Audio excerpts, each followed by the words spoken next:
2, 1, time. All right, good. What about that? What did you think of what I just did? You guys use countdowns with your team? One of the best tools I've ever used in coaching is the countdown. Because if I say, hey, everybody, hustle in, my definition of hustle is going to be completely different from their definition of hustle. So how I communicate to them is extremely important, right? Because what happens is when they don't hustle at my expectation, what happens to me? Right? That bucket's getting filled up. And it's the 7th time you guys haven't gotten here. Ugh! I said get in here, you hustle in here. But now if I set an expectation that's measurable, just like our goals, if they're measurable, we got a better chance. So I say, hey, we're going to start class in 7, 6, 5. Right? If I need to give you more time, I can adjust. Yeah, that corner of the room, they couldn't get there in 7 seconds, and they were moving. They were moving good. I'll give them 10 next time. How I teach, how I set those expectations is going to determine how they meet the expectations that I want them to meet. I also don't get mad now. Right? I hear a lot of conversations going on. That's what this is about. I'm glad you're conversing. I used to do this, and I'd be like, okay, everybody, hey, faces up here. You're all grown humans. Why am I trying to talk? I had to change myself a lot. The journey with this program has been really cool. We haven't done our introspective, meditative moment yet, but I promise I haven't forgot about that. We'll do it at some point. I can get through this one pretty quick. You guys are going to have a chance now to start talking and discussing the concept of green framing. The U.S. Olympic Committee's Coach Education Office presented this to a bunch of us at a coaching clinic. I fell in love with it. I even went out and started making little green framing ID cards, wallet size, and when you guys get your gift package from us, we're going to send that out to you. It'll be Steve Frazier's book on mental toughness. You'll get a signed copy of his book. You'll get a certificate of completion for the course. You'll get your green framing. Everything that we need to get you for gift-wise and stuff like that, we'll send this out within a couple of weeks. Well, I say that. I won't even be back in the office till the 21st, and then we got camp till the 5th. Late July, early August, expect a package in the mail, and it'll have a lot of that stuff in it. But one of them will be this little pocket-sized card. And the pocket-sized card is on green framing. So our objective with green framing is to turn difficult challenges into sizable solutions with a positive mindset. All right? See what I did there? I'm teaching a course. What did I do? I put my objective up there. What does that give you guys an opportunity to do? Yeah, right? You get to tune your mind in to the frequency of what we're doing today. A radio station that's a little out of tune gets annoying really fast, doesn't it? And if I don't give you the ability to tune in to exactly what frequency I'm operating on, I'm not doing my job, and I'm not creating the best environment. So we know what our objective is now. It's not going to be 60 minutes. We're going to knock this out in about 30 to 35. And most of that time is going to be you interacting. I'm going to have 2 slides. We're going to have small group discussion. We're going to pick one of your groups to come up front and talk about what you thought, what you felt, what you learned, what you shared. And then we're going to let that open up to the group and let the entire group have an opportunity to weigh in, because even though we may only have one group today that gets to present, there may be some great ideas from the other groups that we want to make sure we all have heard and included. Sound fair? You'll split up by teams, and we'll just go, once we do the break, we'll just do team 1 here, team 2, team 3, team 4, team 5, and team 6. How's that? So we'll just go 1, 2, 3, 4, 5, and 6 over here. You'll sit with your teams because these breakouts are going to go back and forth. That way you can stay at your table, move your chairs, do what you need to do. All right.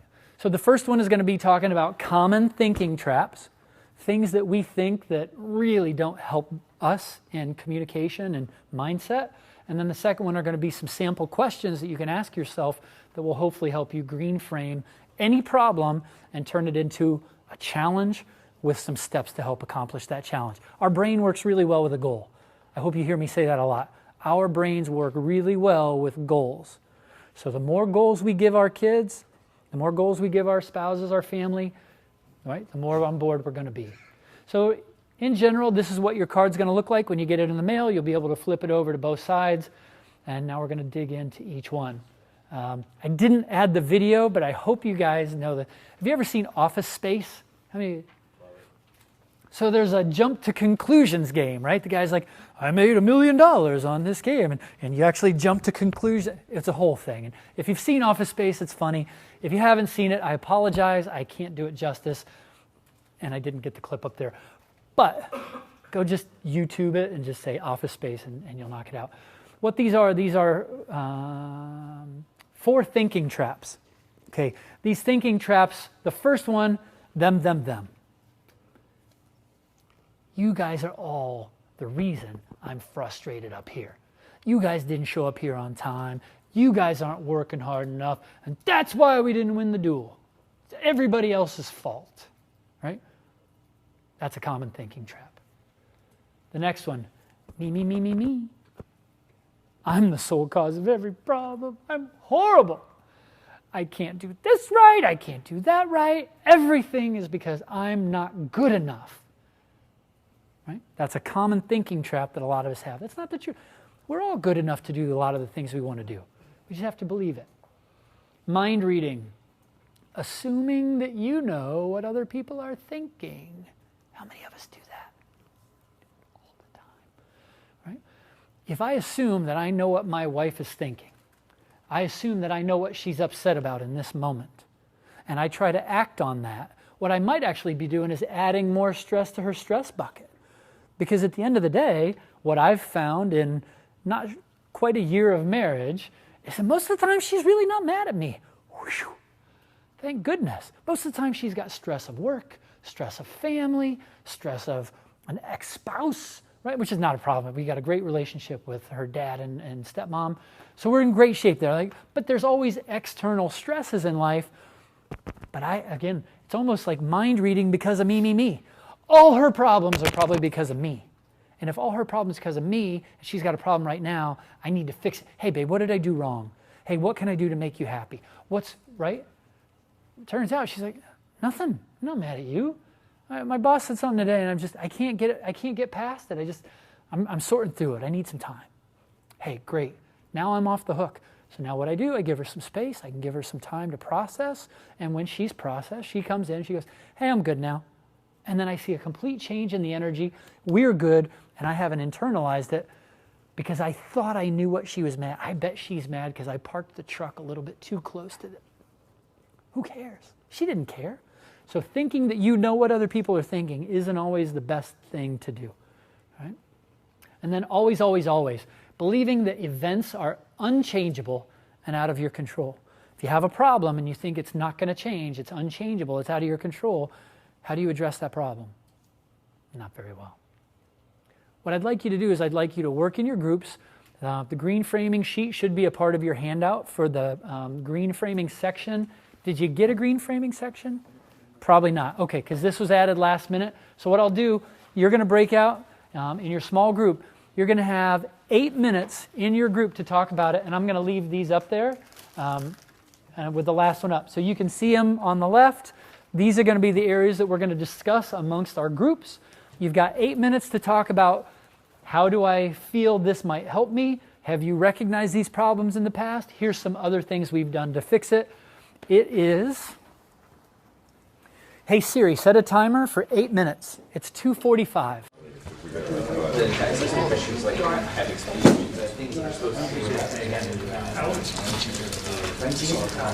Yeah, he wrestles up at Columbia. Is that right? Yeah. You just saw it, man. So are we supposed to just pick a specific situation? I don't even really know where I want you to go with this. I don't mean that in a bad way. You know, it's like, have you ever taught a move and you're just like, hey, just go play with it a little bit, see what you think. That's kind of where I'm at with this. We've never really done it where we broke into these groups. So it's like, here's a topic. What do you think? Have you fallen into these traps? You know what? I did that with my wife this morning, man. I thought she was thinking this, and I told her, hey, you couldn't get that. And boy, now we're still pissy. Right? Just get a chance to talk, hang out, get to know each other. The green framing section is one I added in because I think how we keep our mindset, like if we think about framing things in a different way, see things from a different perspective. So what are the perspectives of these people around the table? Hopefully you don't know each other a lot. I tried to pick people from different states. So it's just talking about your perspective on, do you think this would help? If you think it has helped, how could you implement it? And then how could you kind of use it for yourself to maybe get a little bit more effective in creating that environment that you want? Does that make sense? So I don't really have a lot of direction. I think the first... and that's right. It's my thing. I got to figure that out. My objective is to get you to know each other and to learn a little bit about just changing a negative into something that I can actually process. So it's on you. For me, that me was kind of one of the pitfalls that, I used to fall into a lot, because I always thought that my kids not achieving success was always my fault, that I failed that kid, or I did something wrong and I need to go back and fix something. In some ways, I'm still kind of that way. I agree. I feel like I can never do enough, no matter what I do. Exactly. It's like, so when a kid loses in the districts or the regionals and doesn't qualify to the state, you point the finger right at yourself. Yes, I take it upon myself. Like, oh my God, I let that kid down, and I've got to do better next time. What can I go back? What can I change? So it's always. In a way, it's not so bad, I think, because it always keeps me evolving, trying to go out and find different things, new things, to kind of motivate those kids and get them to reach their end goal. I don't think that's a thinking trap. I don't think that's really a thinking error, the way you're describing it, though. You're trying to find it, trying to get better. One thing we try to do is control what we can control. That's kind of Yes. what you're looking at. What can I do better is what you can control. Like that's how I see it better. I don't deal with them. I see it a lot. Kids lose and coaches go off. It's on them. It's on teams. Like these teams get graded on the side. Like it's like them. It's not me. They take no accountability. It's you. And I see that a lot. Not a lot. I see a lot, but Too much. enough. Where there's more as a coach. You like we were saying, me. It's more. The coach could have been doing a little more, maybe halfway. Not. It's not me to losing. It's you guys are losing. Like I'm doing everything right. Yeah. I think that them really comes from coaches that don't want to take the time to figure out what it takes to motivate each individual kid. Ego-based, very ego-based too, I feel like. Yes. You're the very Yes. ego-based coach that wants to win, but like you're saying, again, if you're doing the right things, then positive results are going to come. If you're not doing the right things, obviously, there's no shortcut. I find for me, mind reading. I was used to coaching with higher level coaches, and then now that my son's in wrestling, I coach with a lot of youth coaches that are there kind of just for helping, or just there to enjoy it. And I'm used to people knowing exactly what the plan is, what the goal is, and then you expect them to be on the same page. And they're like, no, yeah, but I see these teams like doing this, and you're like, yeah, great. That's short term. I love it. We're gonna go to the rec thing, and the guys are like, I was watching this funk roll the other day. I'm like, these kids are 6. Yeah. Let's go see the latest thing on Flow. Yeah, like, all right, well, we can't get these kids to bend their knees just yet and get a stance. So that's one of the things that's frustrating for me, is me having them to expect to have the same goals that I do, or kind of understand where my plan is or where we're going without maybe sometimes explaining it to them and telling them. So. What I do. I run a club. I've been running a club since 08. And I have coaches that coach my youth program, and I coach the more advanced program. But what I found that has helped me a lot, once a month I sit down with my youth program coaches and we outline a plan of action. Okay, what are you teaching this month? I want to know that plan is following the plan that's going to get them from their grade school to middle school to high school. So that mind reading thing, I take that out, because a lot of coaches don't follow up with me. They just assume, oh yeah, I know the youth program. I know that coach is doing this, and it never, and they're not. So So you have, like, what I'm hearing is you have more or less a curriculum that you want to follow throughout your program. Is that we try to come up with a curriculum, but we tweak that curriculum based on what we see the trends are. In, let's say for freestyle, if we see the trends are everybody's going to it, we adjust. So we'll come back and we'll meet once a month so that we know everybody's on the same sheet of paper. And we'll say, okay, hey, I noticed that in freestyle, if you shoot that outside single, kid's a box rolling everybody. Yeah. So to make sure that my youth program is adjusting to that, we have to meet to make sure we're on the same sheet of paper. So you can't assume that, oh yeah, I know that they're going to do what I want them to do, or I know what they're doing. You got to meet at least once a month just to say, hey, we're doing this, this, and this, and this, and make sure that everybody's on the same sheet of paper. We've got about a minute left. Your group will be the first group to present. I always hate adding that information. We'll just ask you to have maybe one person can present, or if you'd like to present, however you'd like to do it, take about a minute, figure out just a few summaries. Kind of in general, this is what we thought, this is what we felt, just to share with the group. Could take anywhere from a minute to 3 minutes, however long you want to present, but no more than about 3 minutes. And then the group will have some opportunity to discuss, maybe ask you some questions about your presentation. So however you'd like to present that, I'll give you about a minute to discuss, and then we'll call you up. And then you can present from here. So who's going to present? I really like what you said You seem about like the spokesman, man. Yeah. Oh my God. the opposite of mind reading. Yeah. How you take that away by your communication and your monthly action plan. I think that's Yeah. and your Absolutely. me. I think it's more your introspection. Yes. 4, 3.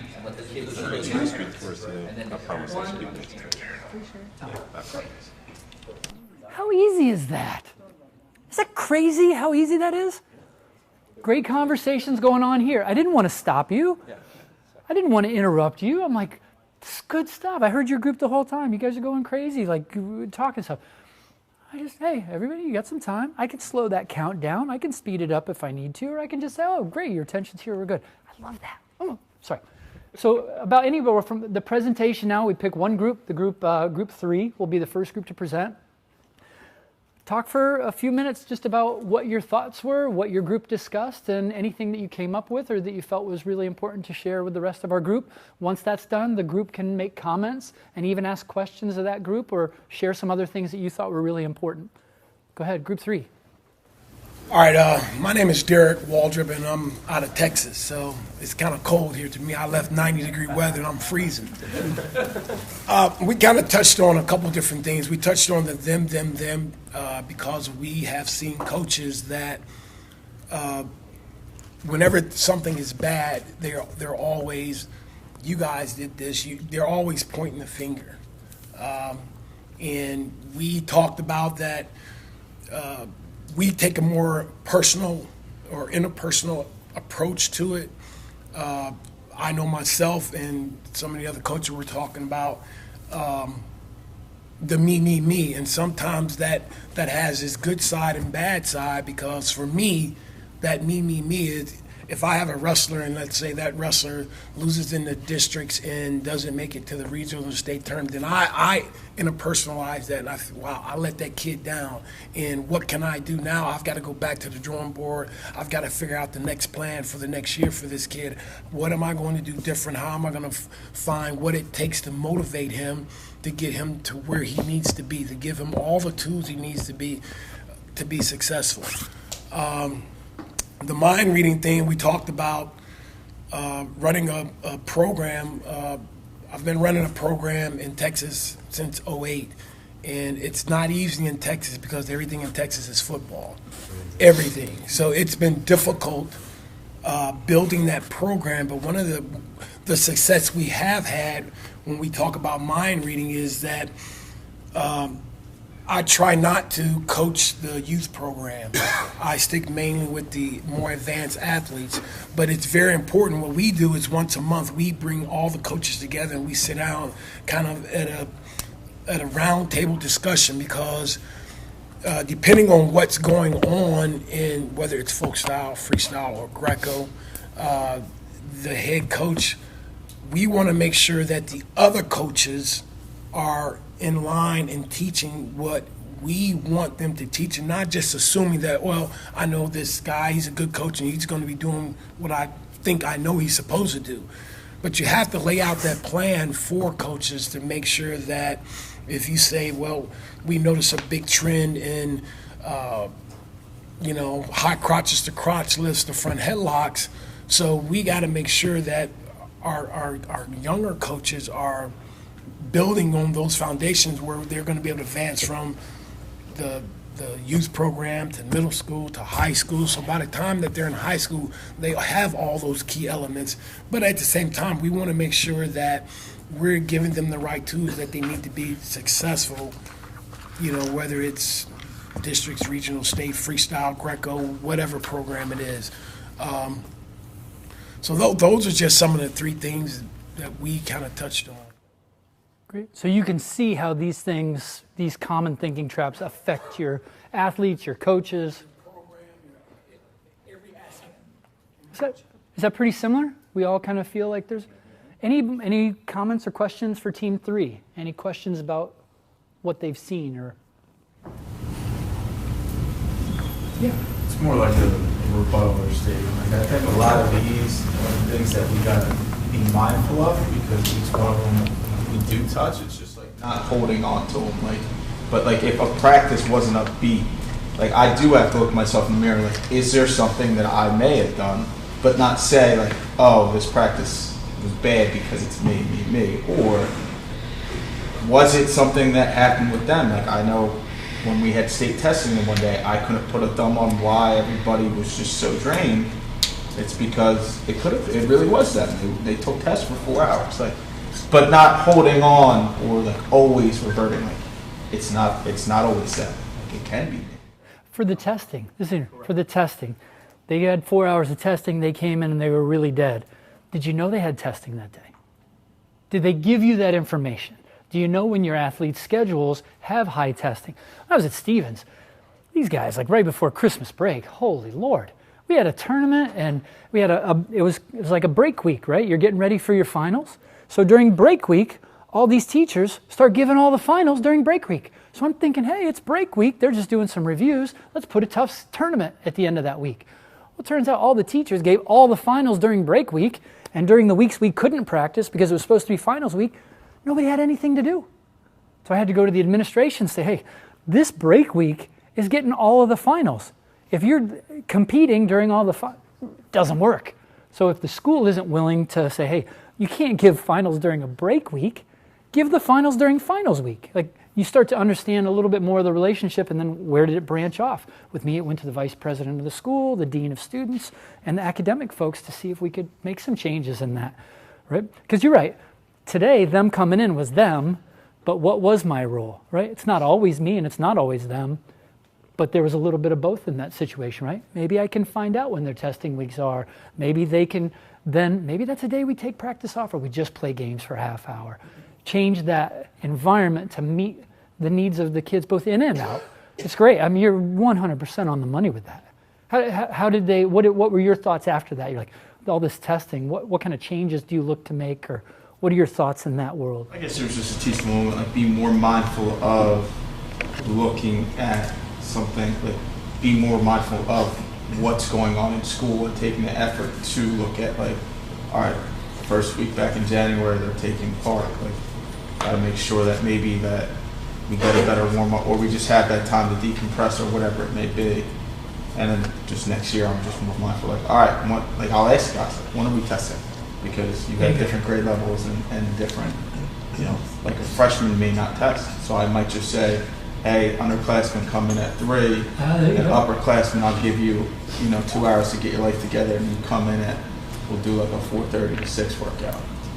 But I think sometimes Like, the thing is, it's thinking traps. Like, you should be thinking them, me, mind reading always. Like, there are something I can't control. I can't stop testing.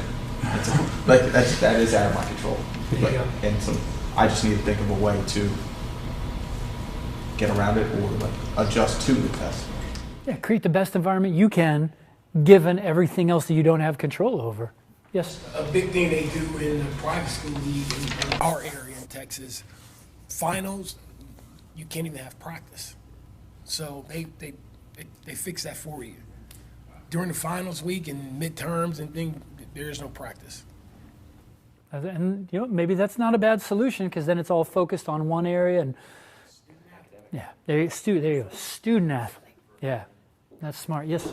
I coached in a couple different places, but one of the places I took over 3 years ago was the head of a elementary program in a very low or very high poverty area. And they had no culture, they had no basic function except for they were trying to teach wrestling to kids. They were trying to get kids off the streets and teach them how to wrestle. And I agreed with that, but one of the things with my culture that I brought in was it helps to eliminate the top 3 of those. Instead of it being an I, or me, or a them, or a you, I incorporated a we. And not only does that we include the athletes, it includes the coaches, and most importantly, it includes the parents. Because your organization is only going to be as strong as your weakest link. And the most important thing I think a wrestler needs, especially at a young age, is family support. They need them to take them to the tournaments. They need them to fund the tournaments. They need them to take them to practice, to make sure that they're, at that age, they have no concept of what nutrition is. Most coaches at that level have no concept of what nutrition is. And if we all work together, it helps to eliminate all of those problems, because there is no them or me, there's a we. And when you are working together, now you're not reading minds, you're exploring minds. I love that. What do you guys think? Awesome. Any other questions, comments? A lot of our kids come from high-risk backgrounds, so they're here to come to our club. So they come to practice, they just look trained. What's wrong? My mom or dad, my sister, whatever. Somebody was shot. So we try and instill in them that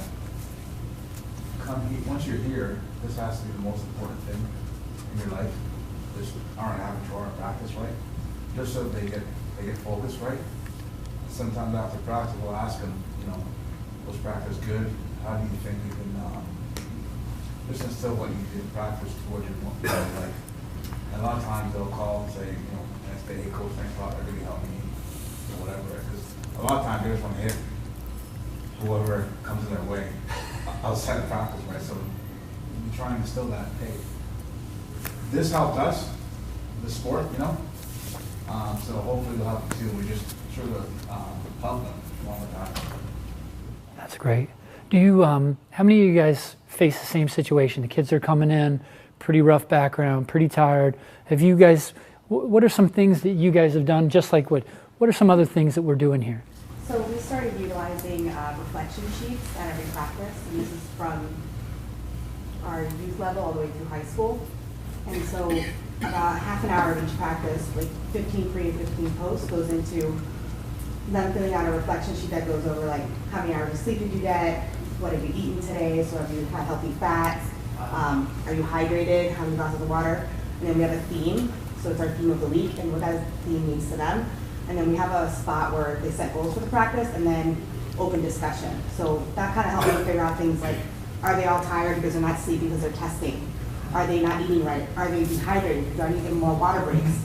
And then we started talking about things like, when we were in middle school, they all witnessed the stabbing. And so that was affecting the entire practice. So we did almost like a restorative justice circle where we talk about these things. So now it's a habit, or not a habit, it's part of our practice structure. And so our kids start becoming really close because of it, and we're opening up opportunities to have these discussions in like a safe space. And we get to know each other a lot better. So we'll know like, hey, the 7th graders, some of our high schools are 7 through 12, they all came back from like a really emotional trip, and there's some things that happened, so how can we support them like the older kids down and vice versa. That's awesome. Really cool. I want to Share those with all of you. I want to talk more too. Yeah, and again, this is what's great, right? Get on the app. We can share some resources. Hey, here's the form we've used. So after the clinic's over, you might get home and say, hey, I want to share that form that we did. All that kind of stuff. Really cool. Anyone else want to share? Things that have worked for them. And we don't have to. If we're done with the conversation, we'll move on to the next one. Yes? Our biggest problem, you have a lot of high-risk kids too, like I can think of one where the kid watched his father get killed right in front of a gunshot victim. And if you don't get that parent's buy-in, so you can get the kid focused doing whatever they're doing, but if you don't get that parent's buy-in, I see kid after kid, like the end of the season, they go. My kids do it year-round, like most of my kids do it year-round. But then you have those seasonal kids, I call them, they come back in the fall, start the program up again. A lot of them don't return because their parents never bought into it also. So it's a lot, if you can get the parent to buy into it, it's a lot easier to get the kid to buy into it. So it's twice the work, but then you've got the first half of that work already locked in because now mom and dad buy into, or the parent buys in. It's not that, right? We got the kid, but we lost the parent. Well, you lost them both then at that point. Yeah, that's great. So let's go on how we're going to fix it. This will be the last discussion on green framing with our groups. Here's a list of questions. And what we typically do is we say, in this list of questions, present a problem that you currently have that's really weighing on you. It doesn't have to be personal. It can be something that's more generic. If you feel like sharing something that's more personal because you want to talk about it and you feel good with your group, right? Go ahead and feel something. But come up with a problem. Maybe it's a group problem. Maybe it's an individual problem. And then I want you to take that problem, and not necessarily, these aren't the only questions you can ask to reframe, but these are a good start. And not all of them will you answer, but sometimes you'll answer 3 or 4 of the 5. So my problem is, I'm going to be away from my wife for 3 weeks, and she's stressed and I'm stressed, and I want to make sure that doesn't affect our relationship. So I would start off by saying, well, a more helpful way of looking at this is, I'm working my job, having an opportunity to interact with some of the best people in our sport so that I can learn and share information, and they can too.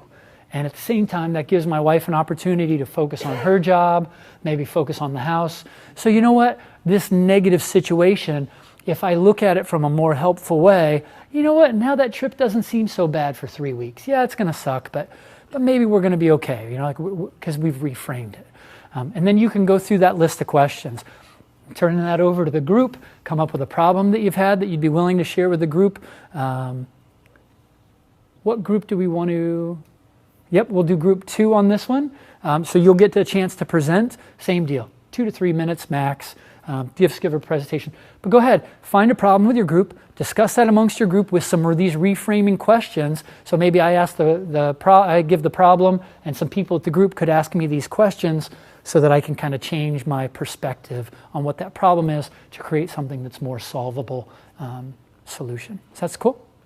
Okay, 8 minutes. You guys are on the clock. Marijuana and drugs with the club. It's a problem. What do you think?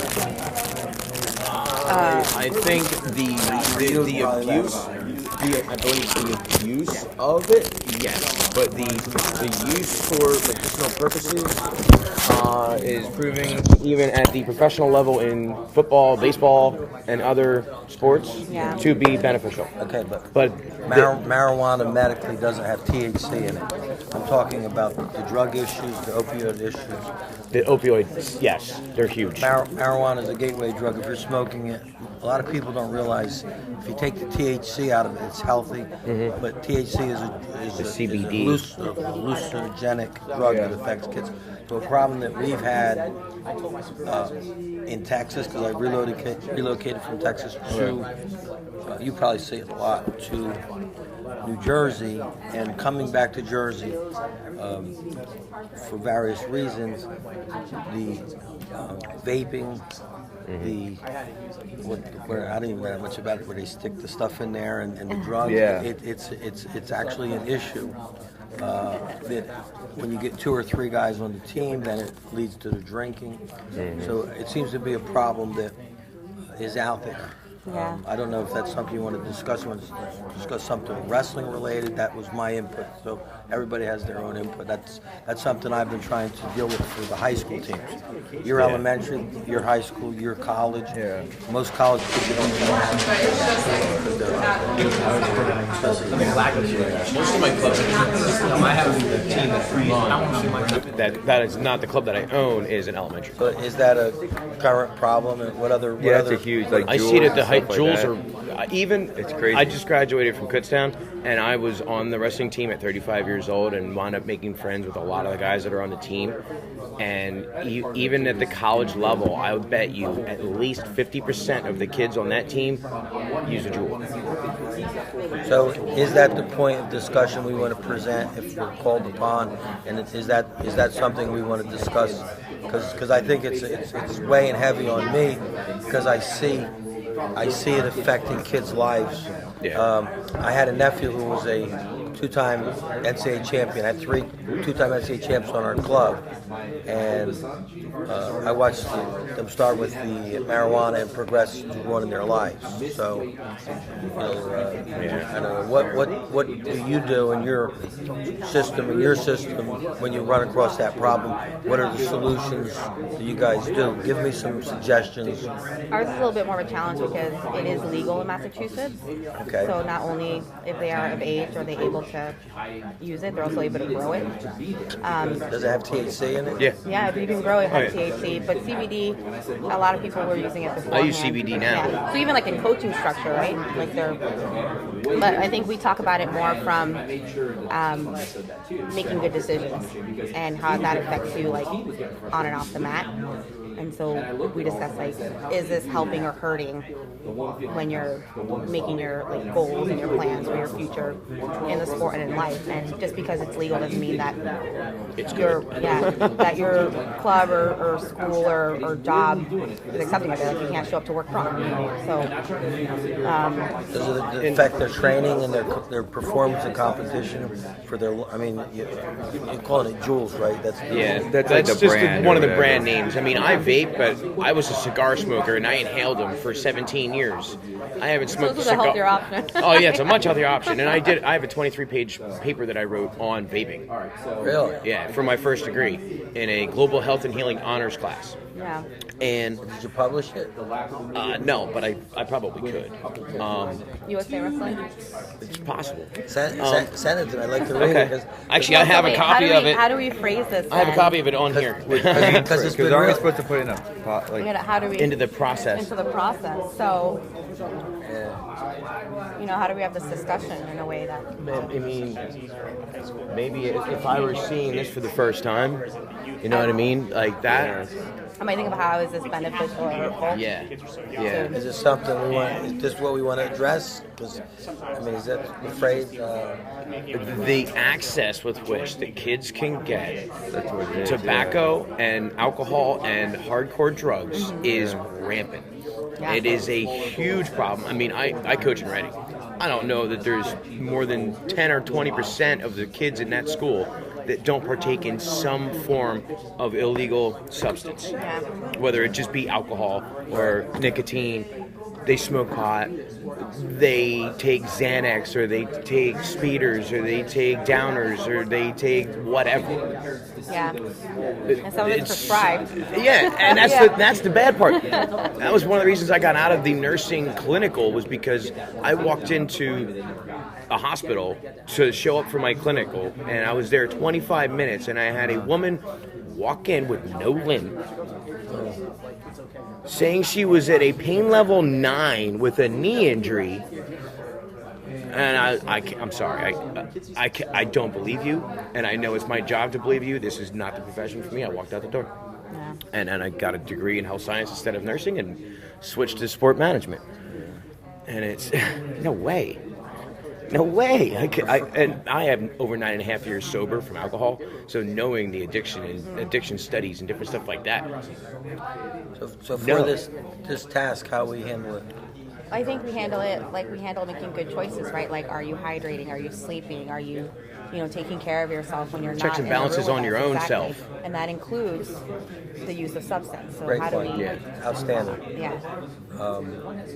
Okay, but yourself? What about? I mean, what military about- gets tested for what anything about that's going to be an recommending issue. Jules are all over classes the to account. understand Yeah. Oh, really? Jules and energy drinks. the negativity we're going to recommend classes that help you understand the negative effects Right. of using one of these. What do we want to call it? Counterproductive agent. I call it a dragon. Okay, so Breathing fire down your all right, ass. that's good. All right, so we're good.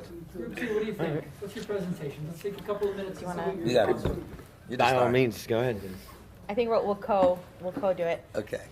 So one of the things that we're talking about is just substance abuse amongst the youth that we're working with, and how to have that discussion in a way that, in some states, for example, like marijuana is legal. And so how do you have that discussion in a way where you're acknowledging that it is an option, but how to make the right choices on and off the mat, depending on what your goals are for your future. So we had a couple discussions on Interesting. the verbiage we want to use for that. And I think you guys came up with a better way of saying it than I did. Yeah. You're doing great. Yeah, and Coach here was talking about Juuling. It's a brand for. It seems to be a big problem today with high school and Collegiate too. And college. He's with college, and these guys are with high school. So they were coming up with some ideas. One of the thought processes was recommending for them to take a class to see the negative effects and the positive effects of not doing it in that circumstance, so that we as a coach can guide them to a solution without being in a negative way, like not putting them down, but just almost in a mentor fact, being a mentor. Okay? Yeah. And he was actually in a different profession, Coach was. Yeah. And he's changed professions, and he was giving us a little insight as to some of the progressions he's had with his high school, because you guys are both high school, right? Mm-hmm. He's college, and I'm on the NYC level with the older kids, but we do youth, and we all deal with the different levels of coaching, because you have to get a wrestler who's not as technically sound as one that is, so you have to try to mesh that. But at the same time, when you run into a problem in high school where it seems to be affecting a lot of the high school programs, where if you get 2 or 3 great students, athletes, they convert it into using drugs, and you watch it deteriorate their performance, their academics, and then they affect the others around them. How do you stop that from spreading? It's almost like the one bad apple could spoil a whole bunch. The law of the bad apple. Right, so he says the law of the bad apple. So if we can use some strategies to decrease and eliminate that problem, that's what we're discussing. How did green framing change that? So you mentioned the problem. How did green framing and talking about those questions either help you come up with solutions? If I was, the question that I used when I presented what I was kind of looking at with everything else in this topic was, if I was seeing this for the first time, what would I see? What would I think? And I mean, I wrote a very long research paper on vaping when I got my first degree in an honors global health and healing class. And they're not good, but they are better than cigarettes and cigars. So to a point, a person who does not smoke will receive no benefit by picking one up, but a person who smokes is a fool not to switch. And that was my final thesis of my entire research. It was actually an experiment and everything. So while it's a problem, It is a problem. it might be less of a problem than what these people are currently doing. And if we're looking at evolution, giving the patients, is that thoughts? Is that okay? It's the same as a harm reduction model. I mean, we've done that Yeah. for generations. Yep. Like, Dampen we it. tell teenagers, and as do, like, we tell them don't have sex. The likelihood that they're going to listen to us, some may not. So if you're not going to listen to us, and we've educated you, these are ways to make it safer. So if you're going to tell me, nah, coach, I'm still going to do this, well, at least have safe sex. Same thing. Like if you're going to drink and you're not going to listen to me because I can tell you all the data and I can be the role model, don't drink and drive. Don't drink alone, or like, so it's the same. If I'm smoking, well, I don't want you to smoke, but if you're going to smoke, maybe this is a way to at least reduce some of the harm that it may cause. Sure. So I think we do it in everything we really do, just that it's reframed or worded in a different way. How does that follow up? How do you follow up with that? We've got a big problem with vaping at our school, and we've also got a problem because some of these kids are really hitting it hard with the like cigars or cigarettes and it's pack a day, and we want to help them through the process. How does your administrator look at that if you say, like, this isn't legal, we don't want you to do it, but if you're doing it, we want to help you get better, reduce that, right? You said like the reduction. How do administrators look at that, and how do you have to have that conversation with an athlete that might be a minor where you're trying to convince them to stop doing something that might even be illegal by doing something that's still illegal but it's better?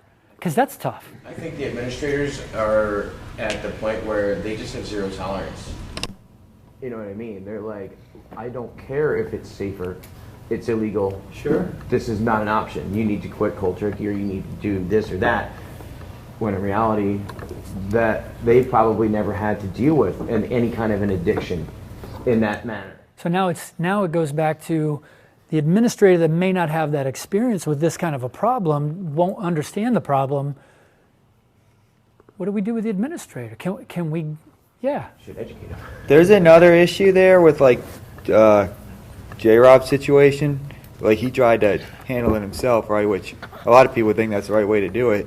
But then he got in trouble because he didn't report, especially if it's illegal with like age and stuff like that, that could be another thing to think about. Sure. And now every one of us is a safe sport mandatory reporter, right? If we hear of anything, now this is safe sport. This isn't just smoking or drinking. This is emotional, sexual, physical abuse. This is much worse stuff. But we're all mandatory reporters in that area. And those are areas we don't get the choice, right? Somebody calls our office and they make a report on anybody. We have to report that to Safe Sport. We do a preliminary of this. We have to report it. And if it gets reported directly to Safe Sport, USA Wrestling doesn't even investigate. We have to be out of it. Right? And it's not just because of what happened in gymnastics. It's because it's a problem. And we need to make sure that we don't tolerate it. We don't brush it under the rug, right? Because those are pretty severe. I still think drinking and smoking are pretty severe. The illegal things are severe, but right, it's certainly less. Do you feel like you have an obligation? Well, the other thing you got to look at is when you tell any kid you can't do this or don't do this, what's their first thought going to be? Okay, sounds fun then. I mean, I think something on the education side is more important. I mean, because you have a policy. The policy says you can't do this, and that's illegal. It's black and white, right? That's what it is. However, to the individual doing it, maybe even to the administrators, is more of the education as what it does to your body. And so they can make the choice. So an example, my son came to us. We have a pretty open dialogue with my son, he's only child. And yes, he said, can I get a Juul? Okay, Max, why do you want one? Just seeing what his mindset is. Because I know I am absolutely hard no, right? But what is he thinking? Well, my friends have it. I don't, I'm not going to get one with nicotine in it. I just want one with the flavors. Her response to him said, that's a chemical. You're going to put a chemical in your body. You don't know what it's going to do to you. It's still a chemical. It doesn't help you anyway. It could possibly harm you. Is that something you still want to put in your body in chance? Because he does compete, and is that going to affect his performance? We don't know. But he had to come to that understanding and think through it a little differently rather than my friends do it, they have it, it looks cool, it smells nice, I want one of those. And just think it through. So a little more education and have them come to sometimes that conclusion. It may work, may not, but at least so what was his why? His why he wanted it because his friends have it. Sure. He thought it was cool. So he wants to fit in. He wanted to be part of it. Right? I want them to include me. He didn't see the harm in it Sure. Because his friends do it. Sure. And of course they're telling you it's nothing. Or he'll ignore the harm. Even if he knows there's harm, he'll ignore it because the desire to have friends is so much more than a repercussion that might happen to me 40 years from now. Sure. Well, he thought the harm was the nicotine. So he said, if I don't have the nicotine, can I still get it? can I still use it? Sure. You know, so we still had to get him thinking through the whole process as it's something going into your body, it's going to do something. Is that something you want a chance? If you think back to is there another way of looking at the problem? Because the problem for him wasn't so much the drug. The problem was feeling a part of his group of friends. So his seeking was, I need to be accepted, I want to fit in, I want to be like all the rest.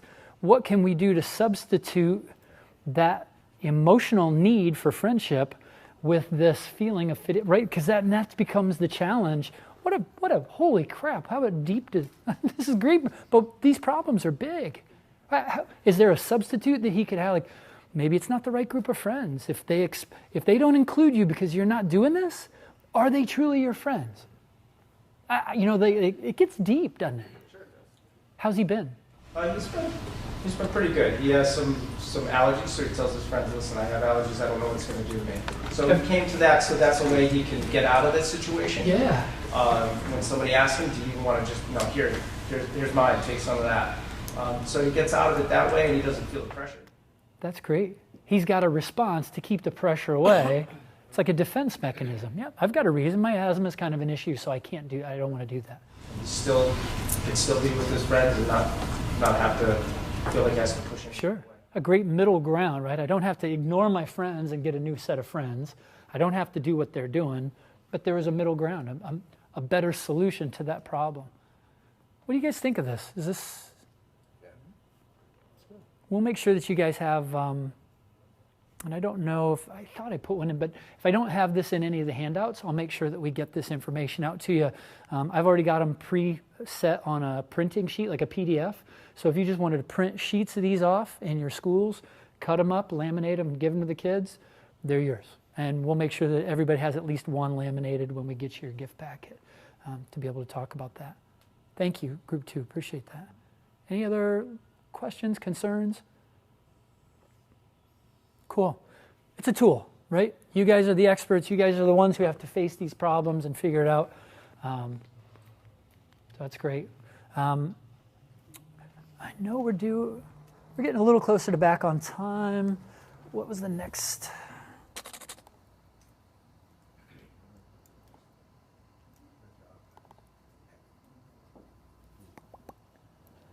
So the next one was going to start right about now. That's okay. That's good. Do you guys need a break for bathroom and stuff like that? Or do you want to do just kind of a fun, kind of meditative break? Is that cool? I heard a meditative. Does anybody have it? Because if we need to take bathroom breaks, again, feel free, go back and forth as you want, whatever. All right, let's do some meditation. What I'd ask you, I apologize, this is going to be really difficult because I'm just going to let everybody move. I'd just like you to find a place. You can do this, certainly you can do this from the chair. This isn't something that we have to do laying down or anything like that, but if you feel more comfortable laying down, you want to do it from the mat, so you can certainly do that. I did it this morning.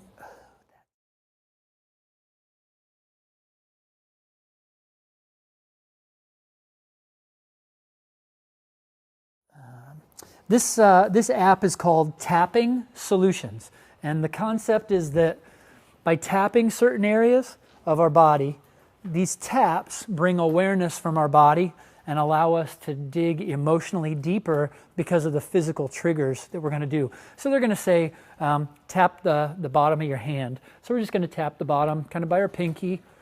And then they'll say, now we're going to move to the bridge of the nose. And then we just do a little tap on the bridge of the nose, the eyebrow, the side of the eye, below the nose, below the mouth, collarbone, and arm, underarm.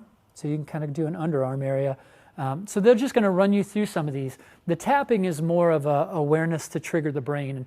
And this is, for me, I learned tapping because I have really high arches. So I went to a therapist and they said, we want you to do arch drills. And basically an arch drill is where you use your arch to raise and lower and keep my toes flat, my heel flat, and you use that arch to raise and lower.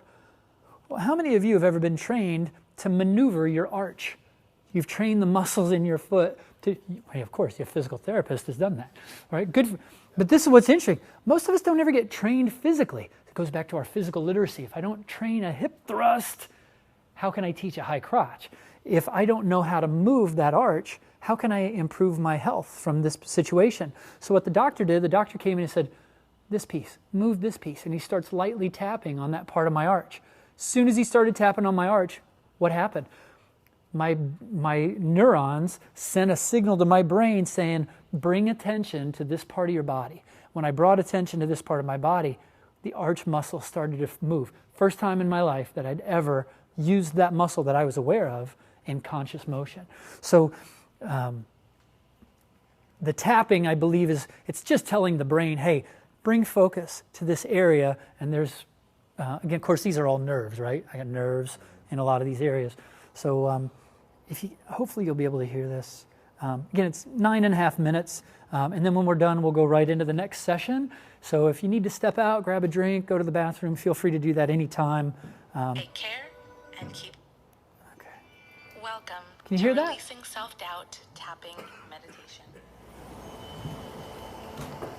Self-doubt is a natural emotion we all experience and often appears when we are scared. When we notice the self-doubt, it's an invitation to give ourselves our own love and reassurance. Notice where you feel self-doubt in your body. Maybe it shows up as tightness in your stomach, chest, or throat. As you notice how intense the self-doubt feels, rate it on the scale from 0 to 10. You can mark it in the app now. Let's begin by taking a nice, deep, calming breath in and out. We'll start by focusing on the feelings of self-doubt in order to release the intensity with tapping and then move towards the positive. Tapping on the side of hand, repeat after me, either in your mind or out loud. Even though I have these feelings of self-doubt, I acknowledge how I feel, and I allow my body to relax. Even though I've been doubting myself and holding myself back,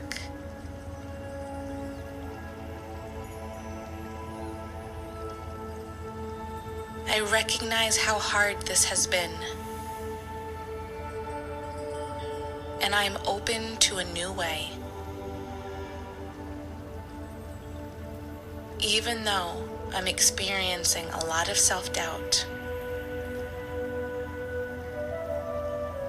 I accept myself, and I give myself permission to relax. Eyebrow, this feeling of self-doubt. Side of the eye, I've been holding myself back. Under the eye, this constant nagging self-doubt.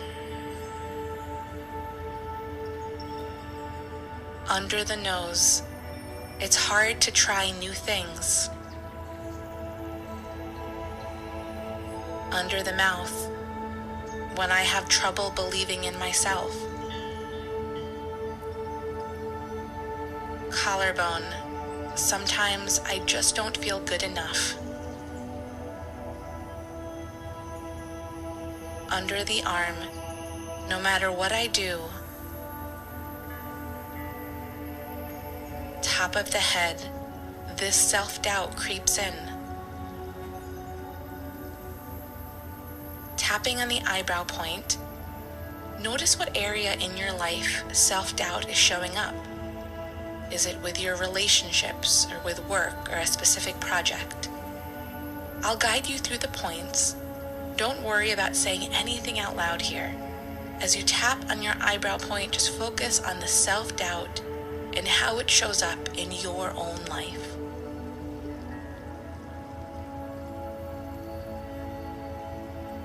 Moving to the side of the eye, continue to think about a specific scenario where you feel self-doubt is stopping you. Again, notice if it's in your work, in your relationships, with your health.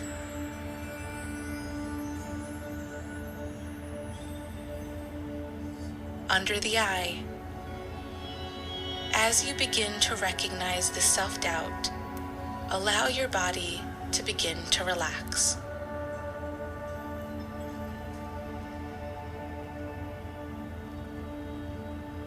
Under the nose, continue to be present with your thoughts and feelings.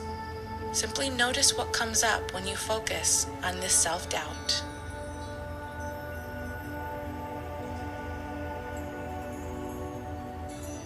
Under the mouth, ask yourself, am I allowed to release this feeling of self-doubt? Notice any resistance to feeling better. And if nothing comes to mind, that's okay too. Continue tapping under the mouth. Moving to the collarbone point. What would be the downside of releasing this self-doubt? Again, if nothing comes to mind, that's okay. Or maybe you notice that if you release this self-doubt, you might have to take action on doing something, and that may feel scary too.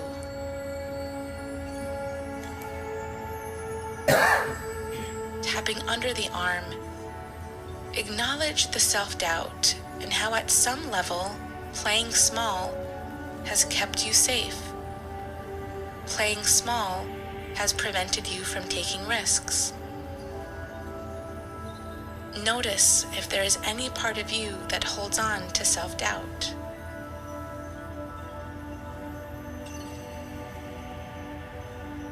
Moving to the top of head, imagine what it would feel like to release this self-doubt and have more faith in yourself.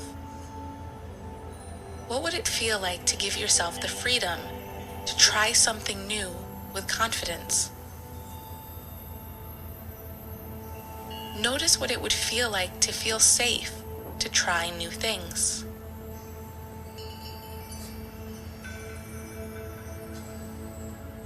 Now let's move back to the eyebrow point and repeat after me. It's safe to release this self-doubt now. Side of the eye. Part of me has been holding on to it. Under the eye, because I'm scared of making a mistake. Under the nose, it's easier to doubt myself.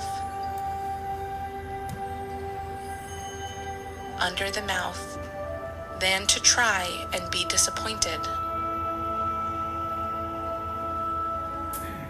Collarbone, no wonder I've been struggling. Under the arm, all this pressure I put on myself. Top of the head, this hasn't worked, and I'm ready for a new way. Eyebrow, I have faith in myself. Side of eye, whether things go as planned or not. Under eye, I'm still a good person. Under the nose, I give myself permission to try. Under the mouth, I give myself permission to make mistakes. Collarbone, I give myself permission to succeed. Under the arm, I trust in my own abilities. Top of the head, I trust in my own unique path. Take a deep breath in, and as you exhale, check in with your body. Notice the intensity of the self-doubt you were feeling on the scale of 0 to 10. and mark it in the app now. Well done. In just a few minutes of tapping, you calmed your nervous system and allowed your mind and body to know it's safe to let go of this self-doubt. If the intensity is still higher than you'd like, feel free to repeat this tapping now or in the future. It's always helpful to tap while focusing on your specific feelings and experiences. Until the next time we tap together, this is Jessica Wartner. Take care and keep tapping.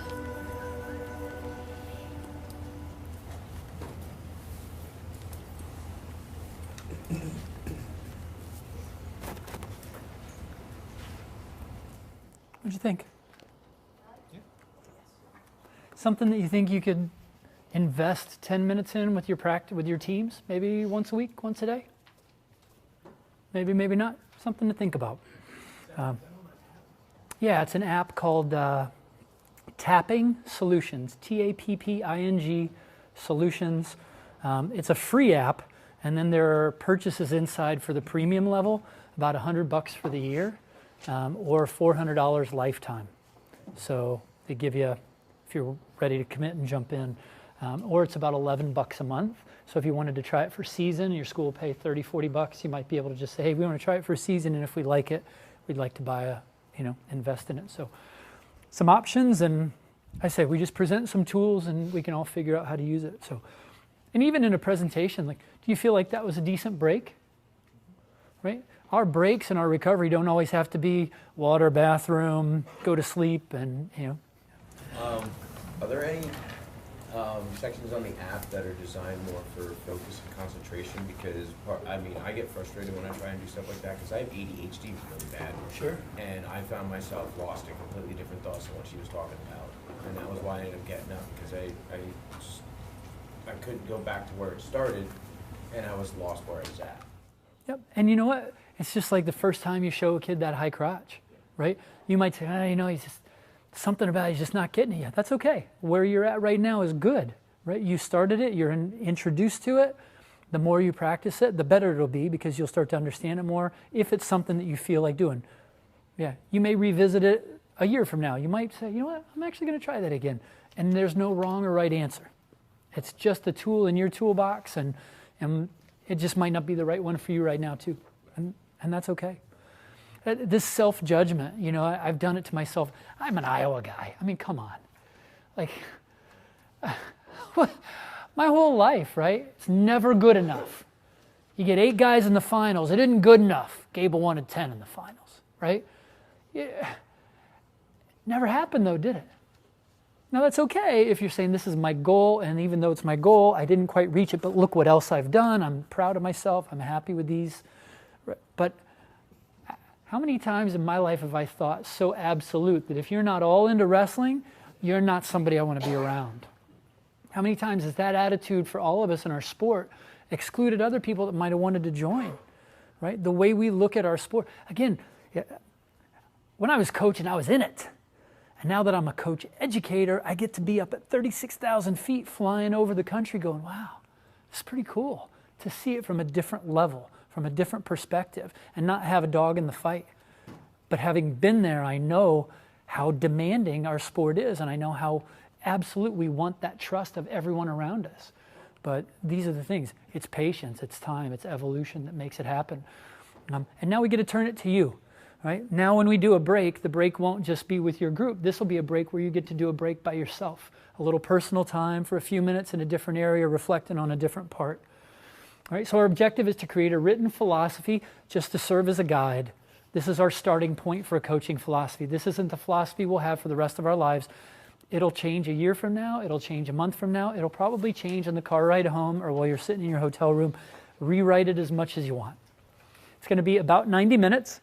And we'll have 5 different topic slides, including video, some of the tools, and then again, self-reflection, a presentation. We'd ask a few people possibly to present to the group, and then we'll go into that large group discussion.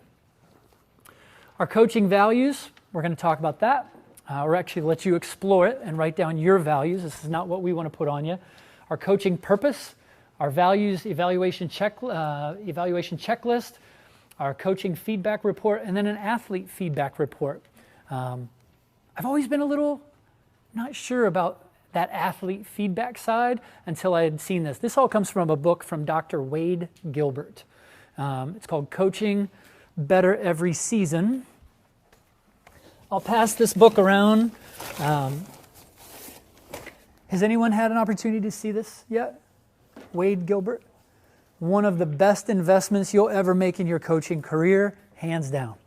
This guy is probably the top educator in our country and just continues to build and share. So please feel free to pass that around and kind of see if that's something you might want to do. Take a shot of it. Again, maybe your athletic director would say, hey, I'll buy that for you, and then if you really think it's good, you talk to me about it, and if we like it, we'll buy it for all the coaches. It's great. It's not sports specific, and a lot of what you're going to see here is directly from Dr. Gilbert's book. So we'll start off with a little bit of a clip. John O'Sullivan, former wrestler, created this organization called Changing the Game Project, and he had a TED Talk where he got to talk a little bit.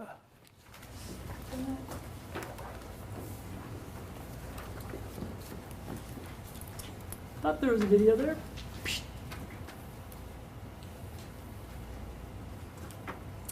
No, just to mention. So that's why. Changing the Game Project, he talks in his TED Talk about the statistics that 7 out of 10 athletes are going to quit organized sports by the age of 13. I think this is John O'Sullivan. Thank you. Every year in the United States, about 40 million children play youth sports. Yet 70% of those kids drop out and quit by the time they're 13 years old. 3 out of 4 children are done with sports before high school. Now, as a person who's been involved in athletics his whole life, as a college and a professional soccer player, and a coach for the last 20 years, I wanted to know, why was this happening? Why do so many kids quit something that has made such a positive impact on my life? And then about 3 years ago, I realized the answer to that question, standing on the sideline of my 5-year-old daughter Maggie's soccer game. Now, if you've ever seen 5-year-old soccer, it's amazing. This is giant scrum of players, and it moves up and down the field, and there's lots of giggling and laughing. Sometimes a player breaks out and scores in the right goal. Sometimes she kicks it in the wrong goal. Twice the chance of success. But it doesn't matter, right? She's happy, parents are positive, everyone's supportive, coaches are positive, there's no referee to yell at. This is what sports is supposed to be. Well, on this particular day, there was a 10-year-old boys game right next door. And it should be just the same, right? But it was completely different. It was a competitive 10-year-old boys game. And I say competitive in quotes because it wasn't the kids who were competing harder, it was the adults. A kid makes a bad pass, the ball gets stolen and the other team scores. And then all hell breaks loose. The coach jumps off his bench. He screams at the kid and he yanks him out of the game. Next, his dad is on the other sideline screaming at him. His friend's parents, they're screaming at him. And as I'm watching this, I'm saying to myself, wow, this is exactly why children drop out of sports. Because sports is supposed to be about children playing and children having fun and learning. And none of that is happening here. Now, I want to just invite you for a moment to get into the mindset of a 10-year-old boy or any young athlete today, because it's very, very different than when I was growing up. You go to a game, and you're just going to play a game, but yet so many of the adults, they're acting like it's the World Series. They're acting like it's the NBA Finals, and you're just there to play a game. There's coaches and parents screaming at you from the sidelines. Sometimes they're screaming at you, sometimes they're screaming at the referee, sometimes they're screaming at each other.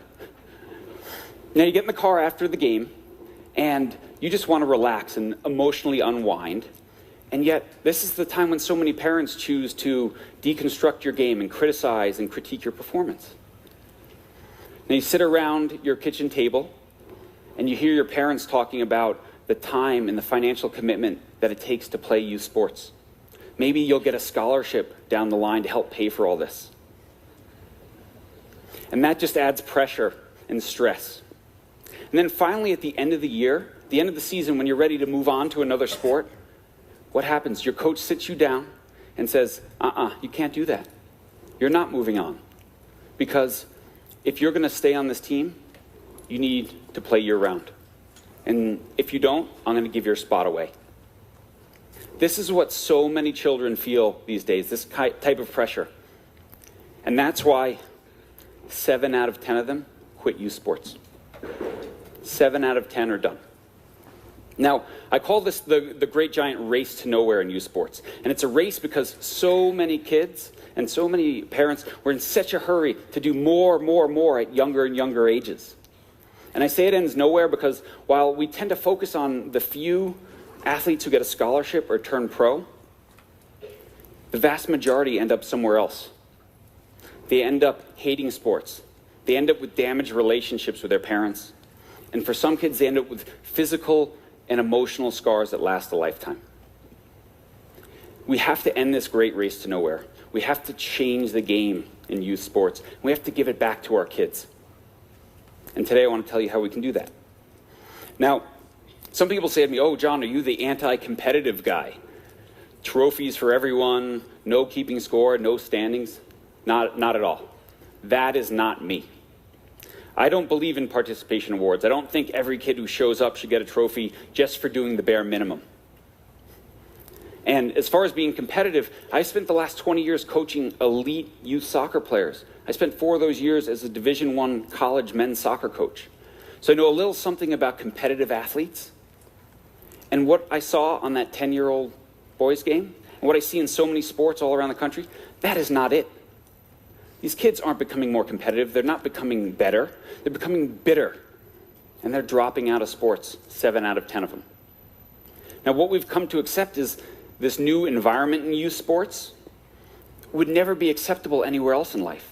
We'd never accept it in our workplace. We'd never tolerate if our teachers treated our kids like this. And we would certainly never tolerate it if our children treated us in our events like we treat them. Can you imagine what that would feel like in your golf game or your tennis match if our children treated us? Well, our friends at Hockey Canada, they've imagined such a thing. Check it out. Nice putt, Frank. Come on, Dad, focus. Widen your stance a little. Don't slouch. And don't screw up. This is the big league. What are you doing? Keep your eye on the ball. That was pathetic. That was sorry doesn't cut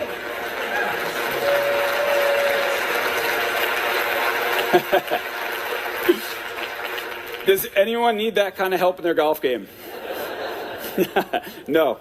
Awesome. So if we're going to change youth sports in this country, the first thing we have to remember is why children play. Now, Michigan State University did a huge study on this, about 30,000 kids. And they asked them, why do you play? And the number one reason why children play sports is because it's fun. They like to learn, they like to be with their friends, they enjoy the excitement, but they don't play because of winning. They like to win, they value winning, but it's not why they show up. It doesn't even make the top 10 on why they play. Now, by the same token, why did children quit sports? Children quit because they're sick and tired of being criticized and yelled at. They quit because they're afraid to make mistakes. And they quit because of an emphasis on winning, which leads to a lack of playing time for so many kids. And for others, it leads to all-star teams and thus cuts at 7, 8, 9 years old, where we tell kids, you're not even good enough to play. Now, we can change the game in the United States by education. Now, what we do at my organization called the Changing the Game Project is we travel to schools and we travel to youth sports organizations. What we teach people is that the single greatest factor that affects performance is state of mind. And we give people the tools to instill what we call a positive, high-performing mindset in our athletes. We teach them things like accepting your kids' goals and giving them ownership of their experience. We teach them how to praise your kids so it's helpful and not harmful. And we teach them to just let your kids fail and learn from failure. And that actually in the real world, the most successful people are the people who are willing to fail the most. But the single most fundamental thing that we teach, and what I want to teach you today, is something I learned about 10 years ago from a man who's become a great friend and mentor. His name's Coach Bruce Brown. And it's just 5 simple words. I love watching you play.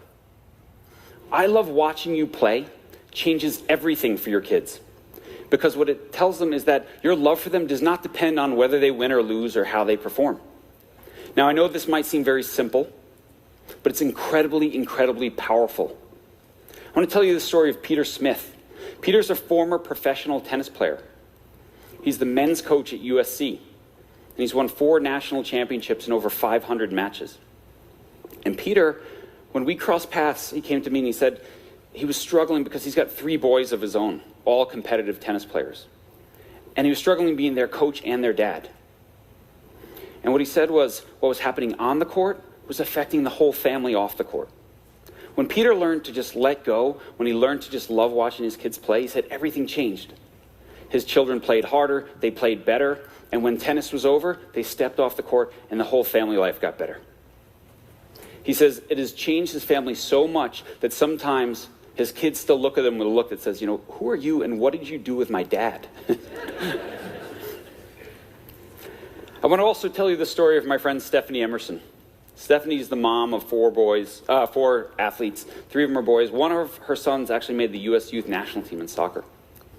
And Stephanie and I were talking when I was writing my book because the whole race to nowhere was just killing her in youth sports. The pressure, the time, the commitments. She said, John, please, give me your single best piece of advice. And I told Stephanie, you know what, Steph? Just tell your kids you love watching them play. So she looks at me kind of funny and she takes a step back. She's like, really? That's the best you got? It's like, John, I'm sorry you're my friend, but you're not going to sell any books with that stuff. So fast forward a year, Stephanie sent me a letter and I want to read it to you today. It says, John, a year ago you told me to simply love watching my kids play. And that's the only thing I say to the kids. I don't say anything about how they played or wins and losses, just that it's such a privilege and honor to watch them. And it's amazing how each time I say it, it becomes more true and more impactful for even me. It has opened my eyes to a whole other kind of joy and contentment. Stephanie, simply by learning to love watching her kids play, changed everything. Peter Smith changed everything in his family. And you guys can too. Now, I'm not saying it's going to be easy. I'm not saying it's a one-time thing. And I'm not saying that you won't slip up. Everyone slips up. I slip up. One of the things that kids say is one of their worst memories in youth sports is the ride home after games, because the parents give them a hard time. Well, when my son TJ started playing soccer, I was his first coach. And he shows up at the first game and he steps on the field and goes, Dad, I don't want to play today. And he walks off. I was okay with that. But when he did it the next week, now I was a little bit upset. Now I was wondering, this isn't so good. I was embarrassed. I'm wondering what these parents are thinking of me. I'm supposed to be this all-star coach, and I can't even get my own kid to play. So we get in the car after the game, and I'm buckling myself in, my son's in the back, and I turn around, I'm like, so TJ. And all of a sudden, wham, karate chop from my wife sitting next to me in the front seat. And she looks at me, she says, really? Didn't you just write a whole book about this? Can you please just drive us home? And I said nothing, and he's played ever since. So it makes a huge difference. So I want to finish with this. I told you about my daughter Maggie's soccer team. This is them. This picture was taken 3 years ago. They're called the Unicorns. My daughter Maggie is the third one from the left. Now when I see this picture and I see the joy on these kids' faces, and I know the powerful impact that sports can have on their lives, not only making them better athletes, but better people, then I know it is time to end this crazy race to nowhere. It's time to change the game and give youth sports back to our kids by fulfilling their needs and their priorities, not ours. And every single one of us can do our part simply by starting with 5 simple words. I love watching you play. And I believe that that's not only an idea worth spreading, but that's an idea whose time has definitely come. Thank you. Thumbs up? Thumbs down? Everybody get a chance to see this?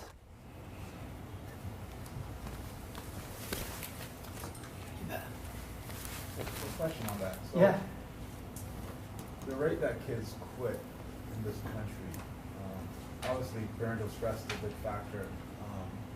There's also, these kids have more options in other countries, TV, social media, whatever. So I wonder, how does that compare to, say, a country like Cuba, where maybe sport is the only chance for upward mobility? Sure. It puts pressure on them too, though, because that is their potentially their only way. Yeah. You know, sometimes that's not a bad thing either, Not right? necessarily, but I'm saying it could be good, it could be bad. What was it? Who was it? Who's the guy they sailed to America or sailed to South America, and once they got there, they burnt all the ships? We're going to make it here. Or we're not going to make it at all. Sometimes you got to burn the ships to motivate the troops. So it's not always a bad thing to have only one option, especially if you're coming from an environment. I've never had to live in an environment where I'm envisioning, you know, a tough ghetto in Cuba where literally it's 4 or 5 sheets of sheet metal. That's your house. You know, there's no income. There's no very little food. Like horribly extreme situations. And then you look at that picture, right? Like these are middle America, like pretty well-to-do families that are running their kids out of the sport.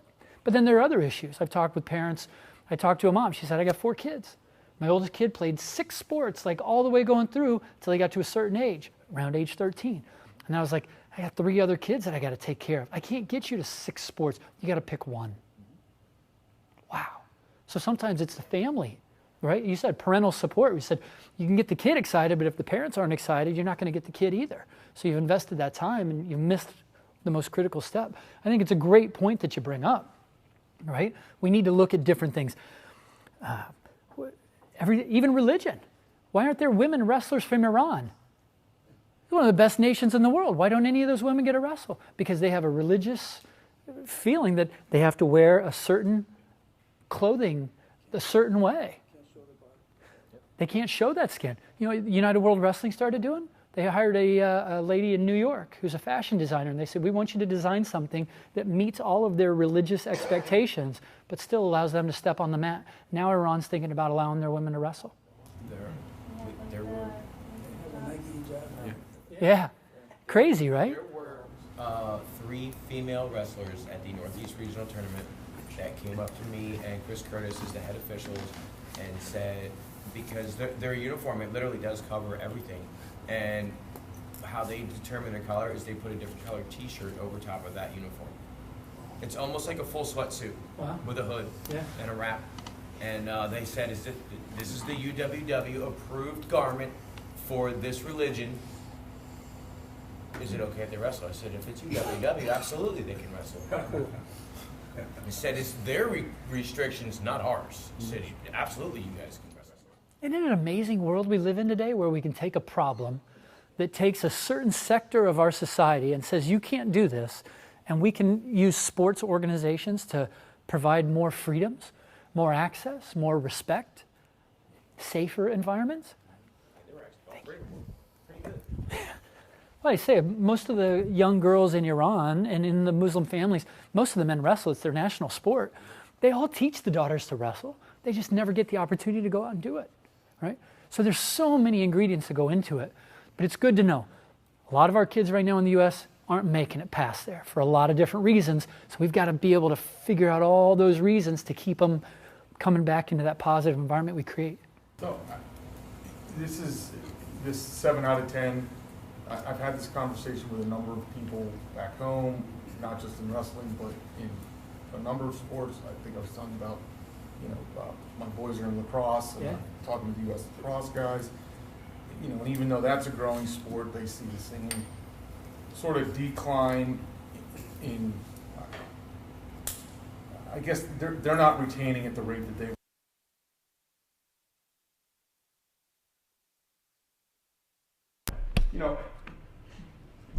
in my conversations, I bring this up more being devil's advocate because I'm looking for somebody that may have an answer. And I don't know if anybody does. You know, I look at it and I say, well, you know, are these numbers, so my son plays 3 sports and yours plays 5 sports. Are you, you know, is that number 7 out of 10 mean that my kid has quit all 3 sports and is involved in nothing? Or did he quit 1 sport and is still doing 2 but counts towards that 7 out of 10 that quit? Because, and you mentioned it a couple minutes ago, there are some kids out there playing 6 sports. You know, and that's insanity. Like, we didn't do that as kids. You know, you played, for the most part, 1 a season, and, you know, you get a little overlap here and there, but, you know, so if a kid's playing 6 and quits 3 of them, how does that affect the number? Because that is a big number. And the number will go up. It'll certainly go up. And it's always, you know, it's this pyramid, right? If I'm going to be an Olympic gold medalist, I'm going to be Steve Frazier, the first Greco-Roman Olympic gold medalist in the history of America. Well, I'm probably not going to be playing pickleball every Saturday, and probably not. So we expect it to happen. Our goal is to keep the most kids the longest possible in the best environment possible. Sure. And I mean, we track our program. And, you know, my goal every year with the youth is to have a better percentage of retention than we did the year before. From, you know, because I think, you know, anybody who's involved in youth in the room will probably agree, you know, your biggest loss is that first and second year.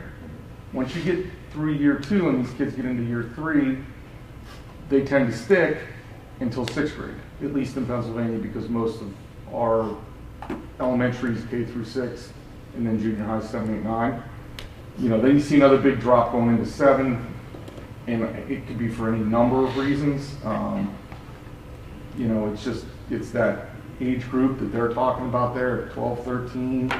You know, why are kids quitting? And what I see is not, the kids who don't continue to wrestle, they're not kids who are quitting sports. They're kids who are saying, you know what, I'm really good at lacrosse, baseball, football. I need a little time off.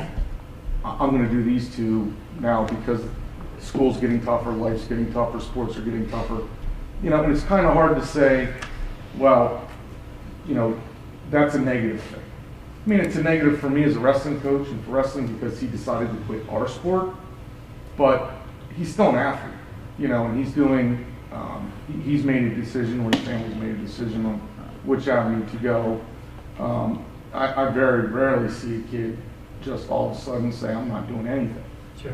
You know, and that's in a good wrestling-rich part of the country that has culture. It's like somebody saying they're going to quit football in Texas. My roommate in college was 6'5", 230, 240. He was in the band. He's like, yeah, our band probably would have beat most football teams around the country.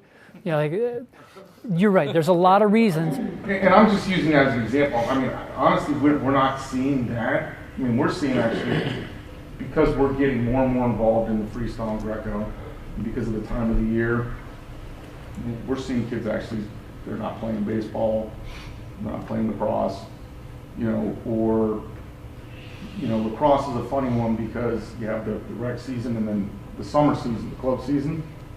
A lot of kids are just not playing rec, and they're saying, you know, I can play from June, July, and August in club and get as many games and still wrestle freestyle and Greco because we're done in May.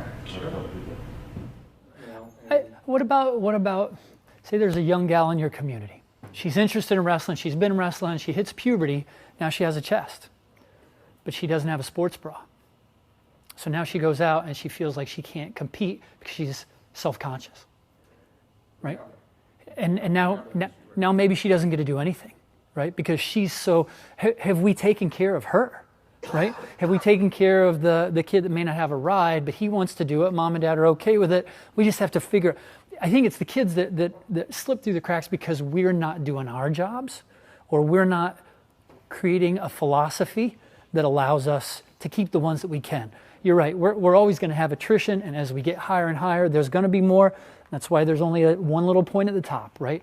And almost everybody. It's the 12 under. How many kids undefeated from 12 and under continue wrestling? How many Triple Crown winners can you name who have made a world team? I can name David Taylor. Anybody else? Right?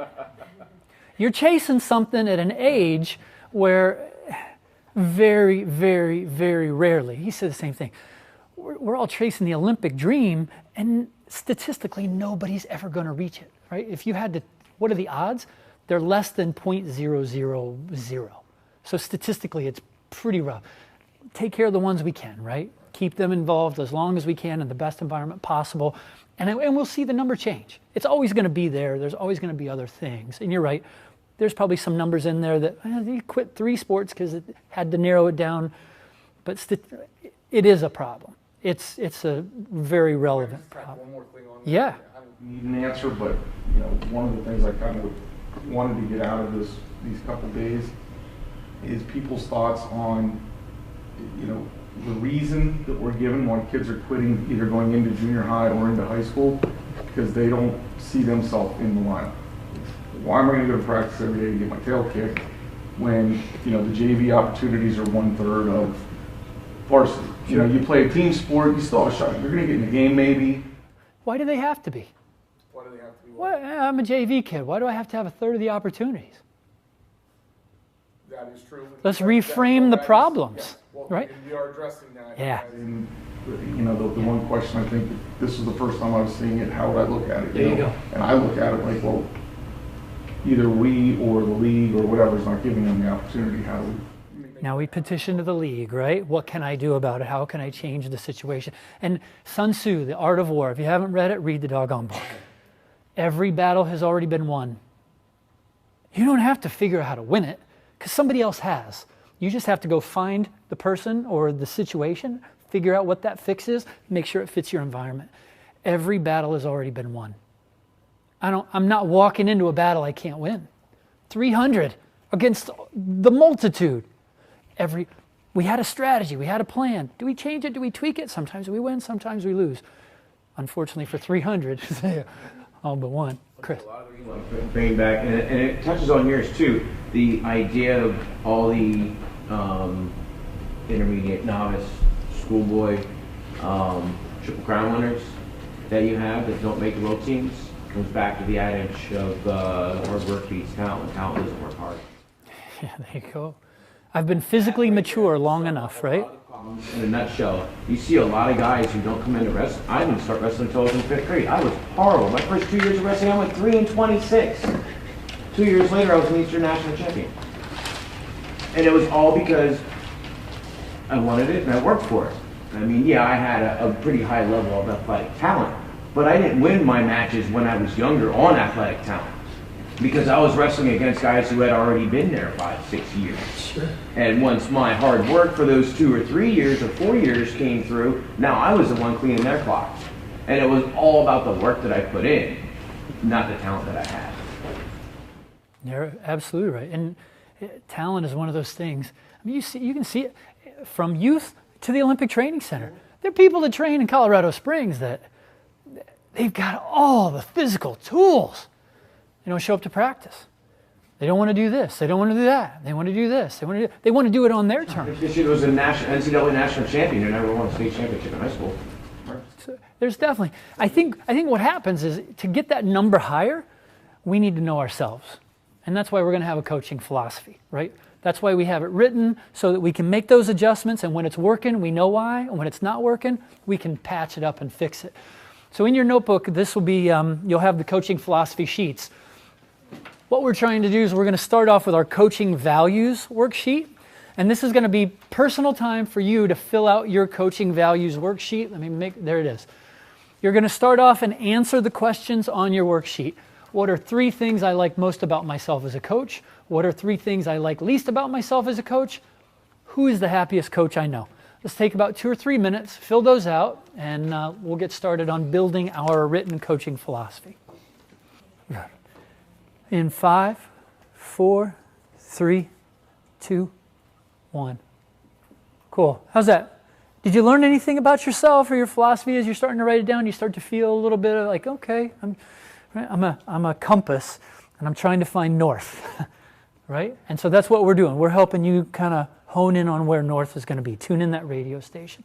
So now we've talked about the things we like the most about ourselves, talked about the things we like least about ourselves, and we talked about who's the happiest coach we know. Did anybody want to share on number one, maybe one or two things that you like most about yourself as a coach? Yes, sir. I say this every night at practice. I truly love the sport, and my main goal every night is I just want the kids to, when they get to my age, to love it as much as I do. Whether they're good, bad, do it for 5 years or 25 years. That's awesome. Others, good thing. Patience. I get a lot of really patient, and I say, You get it, right? I get it. Do you notice that by having patience, you get better results? Yes. I don't, in the beginning, I would kind of jump on kids, not in a bad way, but immediately, no, let's do this again. I kind of tend to let them kind of try to fix it first before I step it in now. That's awesome. It's our evolution as a coach, right? We've all been in that stage where we know everything and damn it, they're going to learn it. Yeah. It's on their time, whenever, not everybody's brain works the same, so everybody's going to get it at a different time. Crazy. I started dating my wife. First time I grabbed a single egg, her eyes were, what are you doing? She didn't know wrestling. She's like, I don't like this. I picked her up and threw her on the couch. She's, what are you doing? And I'm like, I'm a wrestler. This is what we do. This is how we bond. And she's like, I'm not. I'm your wife. I'm not a wrestler. Don't do that to me. And now, like maybe a few months before we got married, like one day I came home and she goes, hey. And I'm like, what? She goes, let's wrestle. And I'm like, that's awesome. But it took her time to grow into that, because it is. Part of our 3x5 is I'm going to ask you guys, one of the barriers to entry is how do you teach somebody that's never grabbed anybody or got pounded in the back of the head with a club and then put them in an environment where that's normal and natural? I had an athletic director one time say, you have to sign this that says you'll never touch another coach in our building. And I was like, I ain't signing it. I said, did every coach sign it? He goes, no. I said, then I'm not signing it. He goes, what do you mean you're not signing it? I said, if it's a policy for everybody, I'll sign it. If you got a problem with me, direct me. What did I do wrong? You tell me what I can improve, but I'm not signing something. Because now I shake somebody's hand and you fire me? I give somebody a hug and you fire me? I'm wrestling with a buddy who actually kind of is okay with it. He was an assistant AD, kind of, right? But he we were growing in that way. Then I had a strength coach that just wasn't. He was just like, you assaulted me. I'm like, well, I asked you for permission. I told you what I was going to do, and I did it that level. And in a match, I do it at that level so that you could learn how to coach my athlete and help him build his intensity. You were okay with it, but now you're not. And so that goes up to an AD. The AD jumps and, it's knee-jerk reaction. Everything's crazy, and I'm not doing that. We just had a women's coach in the Northwest was told that he had to sign an agreement or they were going to fire him. He wasn't allowed to touch or drill or wrestle with any of the girls on the team. Any demonstrations he did had to be with an assistant coach, and he was never allowed to touch the athletes. If he didn't sign it, they were firing him on the spot. It's a different culture and environment we live in today, and when you have administrators that don't understand us, because we're so crazy and we embrace it, right? If we're not educating our educators and our administrators on what our sport is, and I think one of the best things we can do, have you ever heard of EDIP? It's a teaching methodology. First, I'm going to educate you. What I'll be doing today is I'm going to be showing an arm drag. I'm going to have you reach out and post on my arm. I'm going to come inside and over. I'm going to pull across, and then I'm going to attack your body. I've educated you on what I'm going to do. I know where my hands are going to go. I know what reactions I want from you, and you know what the expectations are. I've educated you. Now I'll demonstrate. You post, I arm drag, I attack the body. We've educated, we've demonstrated.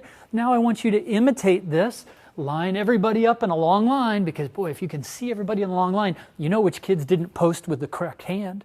You know which ones tried to go here. So now if I have everybody imitate it where I can see everybody, I can pick out the 3 or 4 groups that didn't perform it correctly. So now we've got educate, demonstrate, imitate. Now we have practice. Now that I know everybody's executing it right, Now you go do it on your own and I'll come out and help you with additional stuff.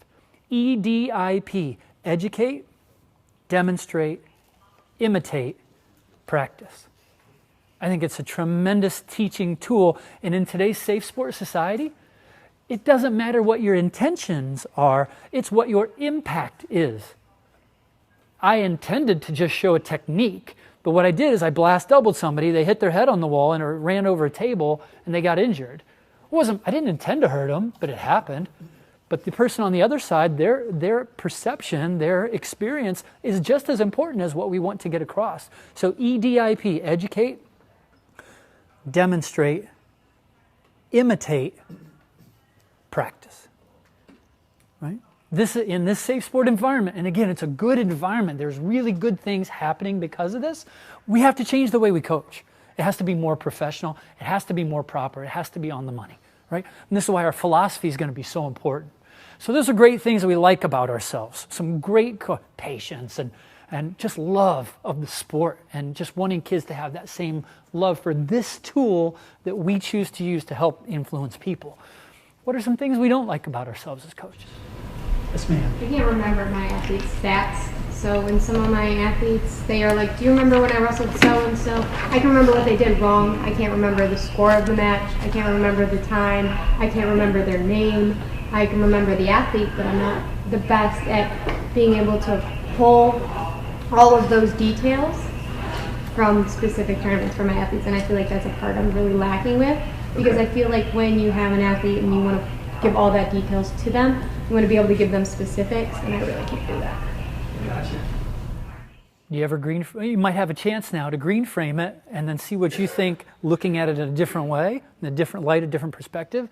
You might come back tomorrow and have answers for us on how you're going to fix that thing that you don't like necessarily yourself. It's a little homework you can do. It's great though, it's right? Something that we want to improve on and fix. From coaching a lot of high-level athletes and then going back to lower-level athletes, I find that I focus far too much on technique and not enough on them having fun and playing games. Great. Got to be fun. Number one thing, right? They've got, if you ever look at that list of that Michigan State research, they've got like 69, 79, like they've got a bunch of different questions about why kids do sports. Fun was number one and winning was like 14, 15.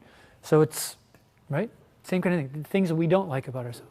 To that point, I think one of my things I don't like is when I get a room that's got a whole bunch of different levels of skill, like dealing with that room. I really, and I even go through different, like I'll go through a city elementary practice, and the next day I'm teaching at a club that's paying me to come in and teach their state and national ranked athletes, and it's like going back and forth, and it's just like it almost hurts my brain sometimes, because I'm like, sometimes you have to dumb things down, and sometimes you need to, I really enjoy teaching the basics of the sport, but I also really enjoy teaching the fine intricate details of elite athletes, or the frame of mind that I even teach in both different levels. It just sometimes it twists me up, especially when I have other things on my plate, school, and everything else. That bucket's pretty full, right? It is at the tip all the time. Doggone right. Now, and there's only two ways to fix that. You either get a bigger bucket or you get stuff out of it, right? And sometimes it's a little bit of both. We have to evolve in how we deal with our emotional stress. Can I deal with more? Can I process more? That's good. We all have now some things that we don't necessarily like about our coaching that we can take green framing tools, figure out why we don't like it, look at it from a different perspective, and now we can fix the things that right now we don't necessarily like about ourselves if we're at the step where we're ready to take that action. Who are the happiest coaches you know? Why? He's always smiling. Even when he gets like wound up and upset, he doesn't show it. At least not on the mat. Sure. He is always 100% upbeat, and that's one of the reasons why I brought him on, because we graduated the same year. We wrestled for the same coach. My junior high coach was his high school coach, even though we went to different schools because he went to different school. And we both have the same technique, we both have the same mental philosophy and strategy, and he's just a great kid. Who else? Happy coaches. Aaron. Yeah. She always got a smile, doesn't she? And it's not even annoying. I don't know why. Normally, if I just see somebody smiling all the time, I'm like, that's a little annoying. Life can't be that good for you. If it is, I'm doing something wrong. No, she is. She's great. Right? For me, it'd be Pete Gallia. And you guys know Pete Gallia, two-time All-American, Iowa State. He's just always, hey man, what's going on? How are you? You know, he's just always just happy and easy going. And, you know, I can give him the world of problems. Like, why do you think? You know, he'd always had something. He was kind of a mentor that I reached out to. And I just always tried to emulate a lot of what he does and what he's done. Next section, right? And again, whether we write it down or not, who are two coaches that I like and respect the most, and why? All right. So before we just identified somebody, but now, who are two that I respect the most, and why do I respect them? After you get that done, there's one last question. Who am I as a coach? All right. So who are the two coaches I like the most and why? And who am I as a coach? Right? And even if we're just thinking about it, who am I as a coach? Who are these people I respect? Why do I respect them? We'll give you a few minutes to put those thoughts down on paper. 3, 2, 1, time. I'll let you reflect on those on your own time. Again, I want to make sure that we're getting through all this, and I've been running a little behind. So the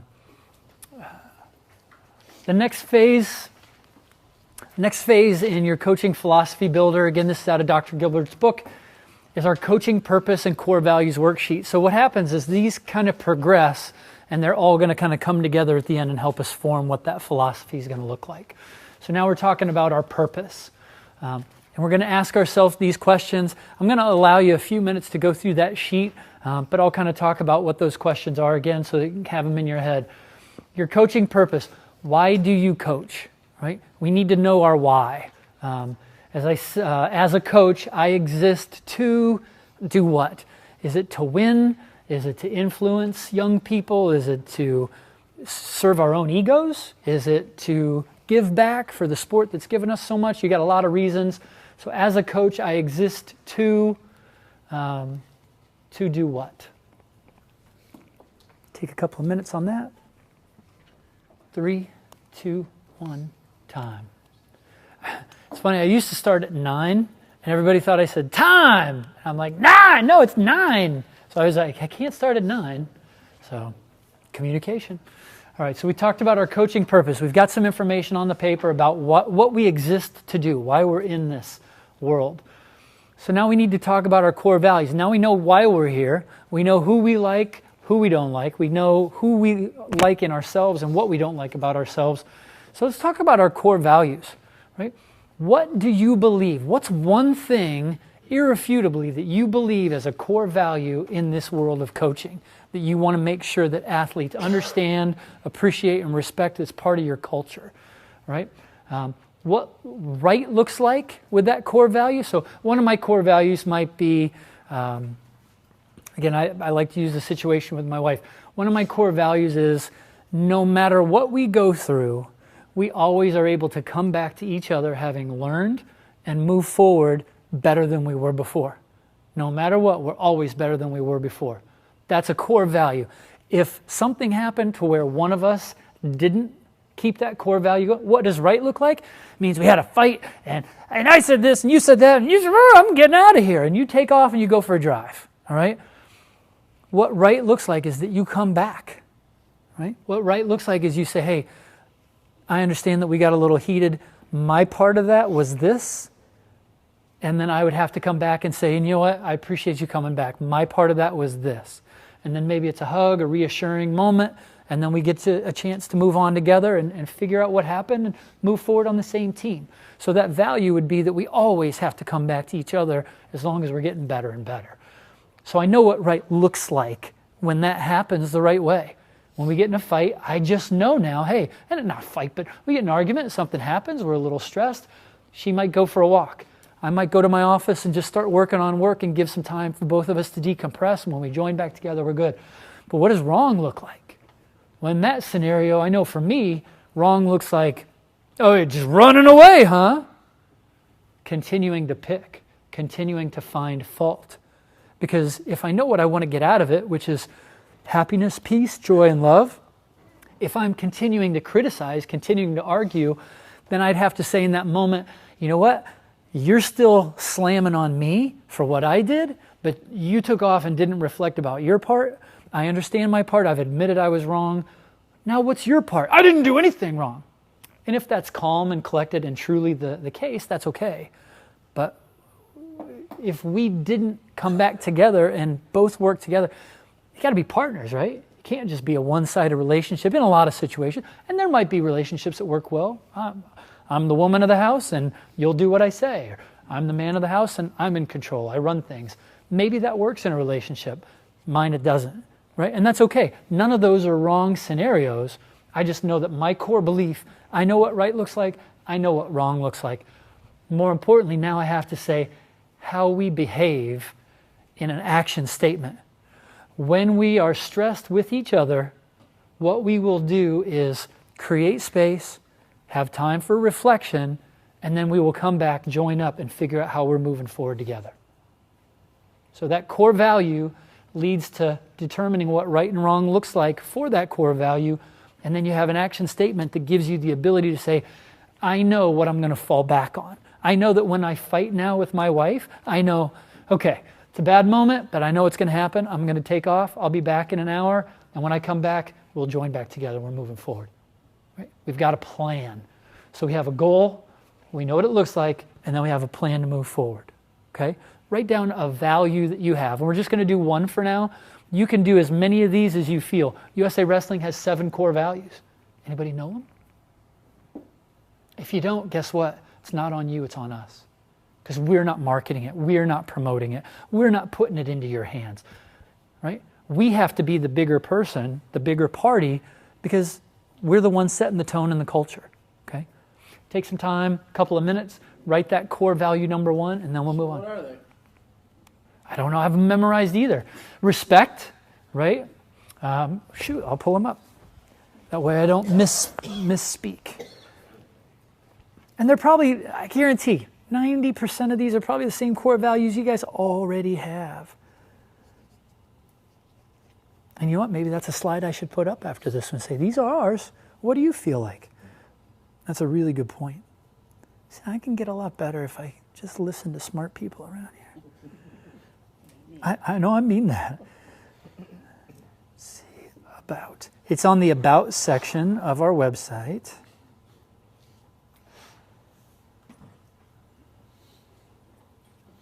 Our values are responsibility, integrity, dedication, honesty, accountability, and respect. There's no right or wrong in this room. You have 47 of them if you want it. You get to choose your path. This is your philosophy. I'm not telling you how to coach. I'll give you some tools for your toolkit, but this is your because at the end of the day, you got to embrace it, right? You got to say, "It's my value, man, and this is our program." And if you're disrespectful, I know what wrong looks like. What you just did was wrong. See all these other guys? What they're doing? They're right. So if you're doing wrong and they're all right, why aren't you doing what they're doing? That's what I want you to do. And how are we going to do it?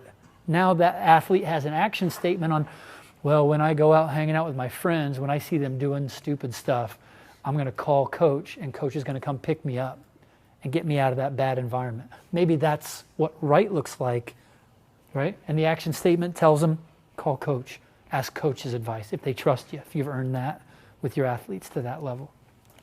Yeah. One of the things I learned in my ethics class was that your ethics are determined by your values, and your values are also what determine your culture, your philosophy. So they all come in an inline process. You can't develop a philosophy if you don't know what your values are. You can't develop your values if you don't know what your ethics are. And that was one of the things that they showed us in my sport management ethics class, my sport ethics class, that especially when you have people who are so focused on winning, it's the values that are messed up, and that trickles downhill. And ethics are a tough one. Please go ahead and keep writing. You don't have to listen. Very confusing. So, is stealing, is that ethically? Depends on the situation. So this is where it gets gray, right? And that's why I'm not getting into ethics, because if I steal $20 to feed my kids because I just lost my job, I got no money, is that ethically wrong? Well, legally it's wrong. Now you may say ethically it's wrong, and I might say, I got to feed my kids. I got no job. I've been trying. I'm doing everything right. Life sucks. It's all on me. I just had... And now you've got states like, is it Portland, Oregon? Portland, Oregon just decriminalized theft under like $300. It's not a criminal act. It's against the law. You can get... I don't know all the details, but I know they just said, we're not going to prosecute you under this amount. So they've got such a homeless problem, and these people are all doing it, and now it's weighing down their legal system. It's weighing down their police force. They've got all these issues, so they said, just decriminalize it. That's one of the reasons why a lot of states, even if they're not legalizing marijuana, are decriminalizing it, because so many of the people in jail is because of small marijuana-related crimes. And as a society, we just had to make a decision. It doesn't have to be your ethics, but so that's why I don't get into the ethics side. I'm going to start at values. You determine your ethics. I'm not touching that one with a 10-foot pole. Again, right or wrong, everybody in a different situation might say different cultures have different ethics in general. Yeah. How about drinking and driving? Yeah. Is it ethically wrong to drink and drive? Yes, absolutely. I'm not going to ask for a show of hands. How many of us have done? Well, right. So what we say is we may say our ethics say one thing. That's why we have an action statement on this value. Right? Because my ethics might be one way, but my action statement has to say, if I have alcohol, I'm not driving. Or if I have one drink, I'll drive with one, but I won't drive with two. Or I won't drive with three. Somebody might say, I won't drive with 34. That's about my limit. It's crazy, right? But I don't want to get into that ethical side. Has everybody got a core value down? Okay. I want to continue to keep that rolling. So now... this is the time we would do a little reflection and have somebody come up and talk about it and do a discussion. And I want to keep moving on because now we're going to go to something about that core value that I think is really key, is you're going to analyze your core value to see if it's truly a core value or not. So write your core value in that top line. So core value 1 corresponds to what you just said. Now what you get to do is you get to ask yourself these 5 questions. Okay?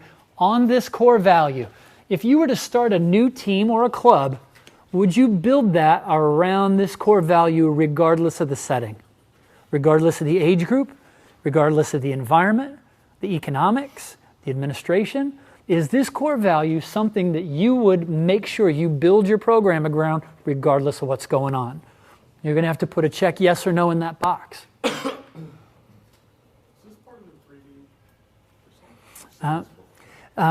So Wade Gilbert said he takes a lot of the information that he's shared and learned from coaches over time and puts it all into this book.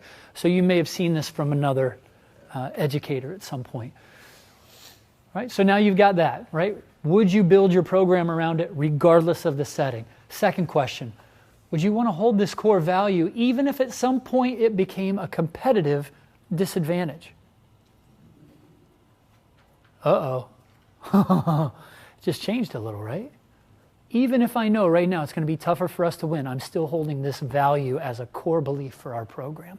Yes or no on that one that you just wrote down.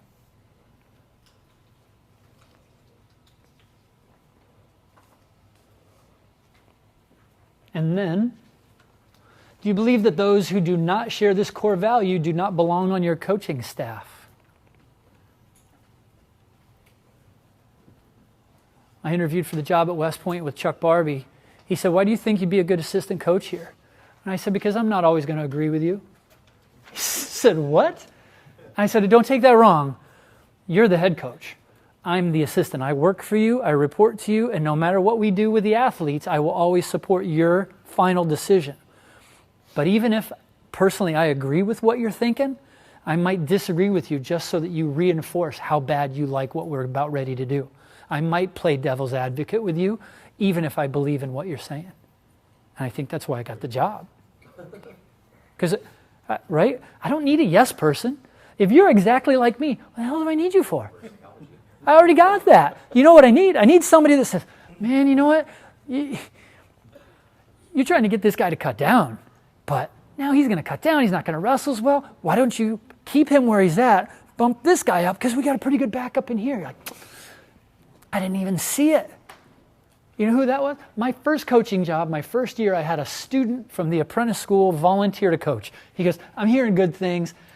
I don't know what I can do. He said, if I can load bags or carry gear, wash mats, anything I can do that helps you focus on more important stuff, that's what I want to do. And I said, then you're going to get a stipend for it. You're going to be a coach. So no, that's not, I said, I don't care. If you're going to come in and volunteer your time and your effort, I want you to know it's worth something to help me free up my time. You're going to get a paycheck. It's not a lot, $1,500, something like that, but you're getting paid for it. He goes, wow, that's really cool. And I said, and by the end of the season, guess what? He said, what? I said, you're going to be running at least a couple of practices. Oh, no. I'm not going to. I said, yeah, you are. Because if you're coming on staff, you're going to be my coach. He's the one that told me, let's shift the lineup like that. We ended up second in the country that year because of the points he got us. I didn't see it. But here's a guy who's wrestled for 2 or 3 years in West Virginia in high school. He's like, I was horrible, right? Had no desire to wrestle in college or probably even ability. It didn't matter. He had the perspective that I needed, more importantly, what the program needed, right? So would you hire a coach that didn't share that core value? Would you personally continue to hold this core value even if you were not rewarded for holding it? That's a tough one for me. I like the reward. And then finally, would you change coaching jobs before giving up on this core value?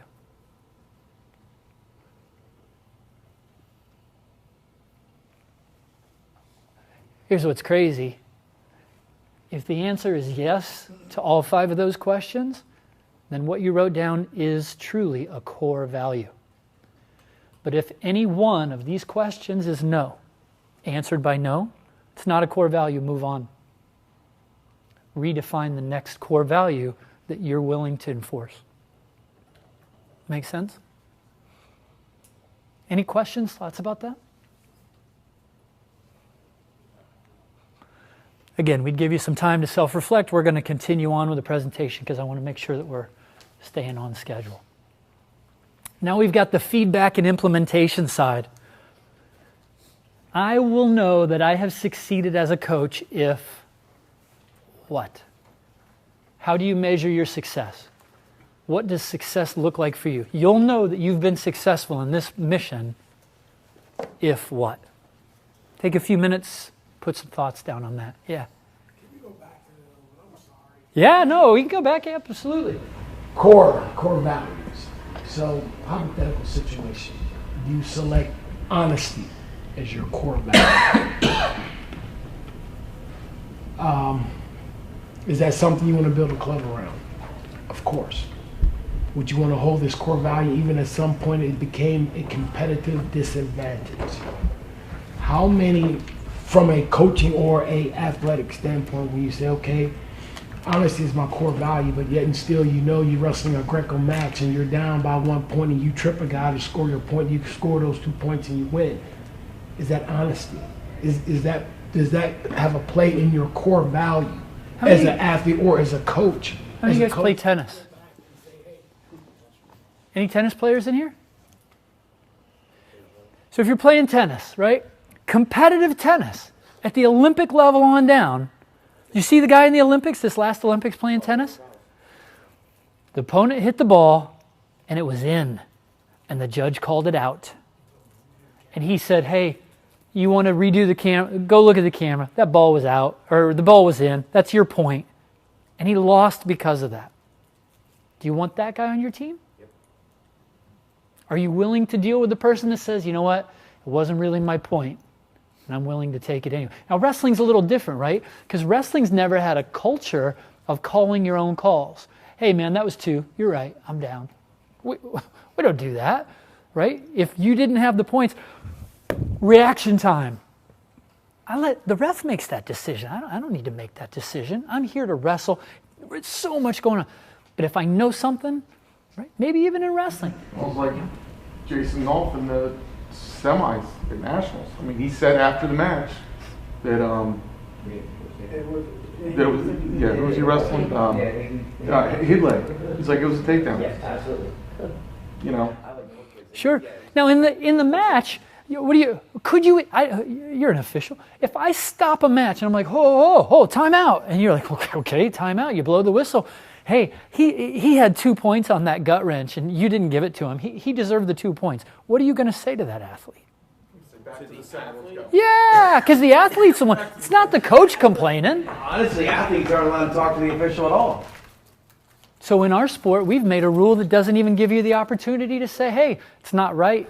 And further from there, it would depend on the age level. If it was a coach at like a local or a state, I would say, all right, let's have a talk about this. Otherwise, I would just throw the brick.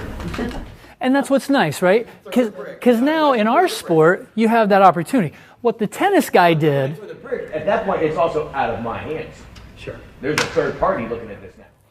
But now in the tennis game, they still had the chance for a review. But I saw John Smith sitting at the Iowa duel, not this last year, the year before in Iowa City. He's sitting here. Something happened way over there. He didn't think it was the right call. And in his mind, he knew it wasn't the right call. One of the best coaches and wrestlers in the history of our sport. And I'm sitting there 3 rows up kind of looking at him like, oh, don't fight this one. Don't fight this one, coach. Like I saw it. This one's not the one you want to fight. Space-time continuum, where he was in that moment with everything going on, he was sure of one thing. The referee was sure of something else. I was sure of something else. I'm like, don't argue it, coach. Don't argue it. Like, don't lose the momentum. He wanted to go all out. He gave the ref a piece of mind. He went at him, right?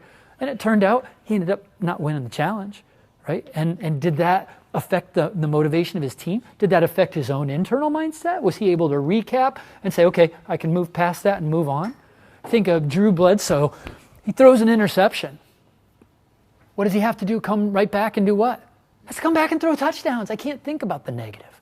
Right? Was John Smith able to do that? Yeah, he made some good calls after that. Right? He was able to get his athletes motivated to wrestle well after that. He's a legendary coach. He knows how to stop the negative and move forward to the positive. Green frame it, right? But you're right. Just food for thought. And again, I can't tell you what your ethics are, and I'm not going to make up your values. I'm just going to help you say, these are my values. And if you had to say on that honesty one, if you had to say no anywhere along that, then it's just not a core value. And that's not wrong. It just means I need to move to that next step and figure it out. Now, if it's a value for USA Wrestling, and we want to put that on our coaches, how does that look? Honesty. Well, maybe we need to change the rules and say, we'll give athletes one opportunity to talk with an official during the match if they think the scoring should have gone for the other person and they want to give those points. Could you give an athlete the opportunity to do that? Maybe you don't even have to do it in competition. Maybe you do it in practice. Because in tennis, that's the way it goes. 90% of the time you're playing in tennis, you don't have officials looking at all that stuff. You don't have the cameras. You just got to make the call. And it falls back on your ethics that you bring with you. It's a great, great conversation point. This is good. So I did this once before with this same thing, and the core value was about honesty and integrity. And it came up and said, all right, well, your kid's got ringworm. What do you do if it's the regional weekend? And what do you do? Does your integrity and everything hold up on that? When it's in a different scenario, you say all the other times I have honesty and I have integrity, but now my kid's got ringworm. How much honesty are you going to put into that? How about your hydration testing? Yep. You've seen all the time. Oh, I got a ringworm, put a little of my wife's mascara on it. They'll never know, right? How about your hydration testing? Oh yeah. Yeah. There's some crazy way. Right, I even remember I had ringworm once. I took a knife and I scraped all that external skin and just bleached it. What was I thinking? You know what I was thinking? I was thinking that was the right thing to do because I didn't ever have anybody tell me it wasn't the right thing to do. There wasn't a culture in my environment that said that wasn't right. That's how we treated it in the 80s, right? The what? That's how you treated it in the 80s. I mean, that's how we did it. You scraped it, you put the bleach on. You didn't know any better, right? But some people did. That's true. Sure. Yeah, right. Sure. So there's a lot that goes on with that honest factor, but it's tough. And if it's your value, like you said, there's a lot of interesting ones in there. I can't tell you what's right and wrong, and I'm not going to tell you what to do. But I am going to make sure that we think about it so that what happens is when that moment happens, how many times It's right before weigh-ins, and the kid's got the ringworm, and he just comes up to me right before the now I have 30 seconds to figure it out. I have to figure out how important that core value is, and I've only got 30 seconds before that kid goes up on the scale. I better know walking in there what my values are.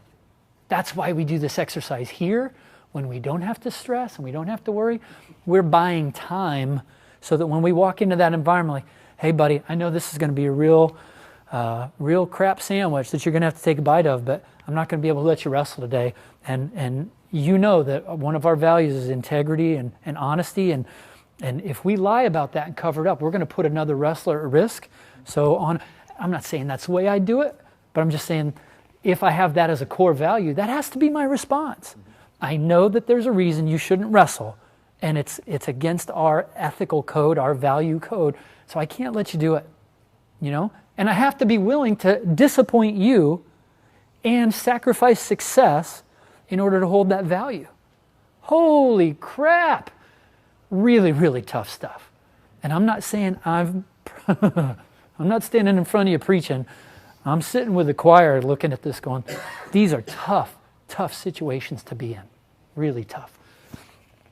What do you think? How do you know that you've succeeded as a coach? What are the things you measure it on? If they come back to get back to the sport. I like that. Why? Why is that important to you?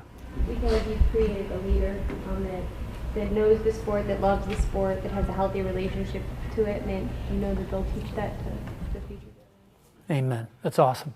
What other things do we know, how we know we're successful? Yes? Kids come back and tell me that they say that they think their life is better because of their interactions with me. Their life's better, right?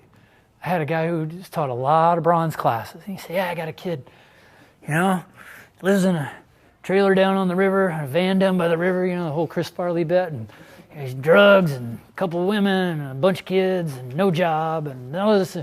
But you know what? That senior year, boy, we got him a state title. And at least he's got that, he's got that to fall back on and look back on. Thank you for that response, because that's what I was hoping I was going to get, right? I want kids coming back saying their life is better because of the time we spent together. Wrestling is a mechanism for us to influence lives for the better, to create a better environment. And if that's the case, there we go. Others, anyone else want to share? What do you think?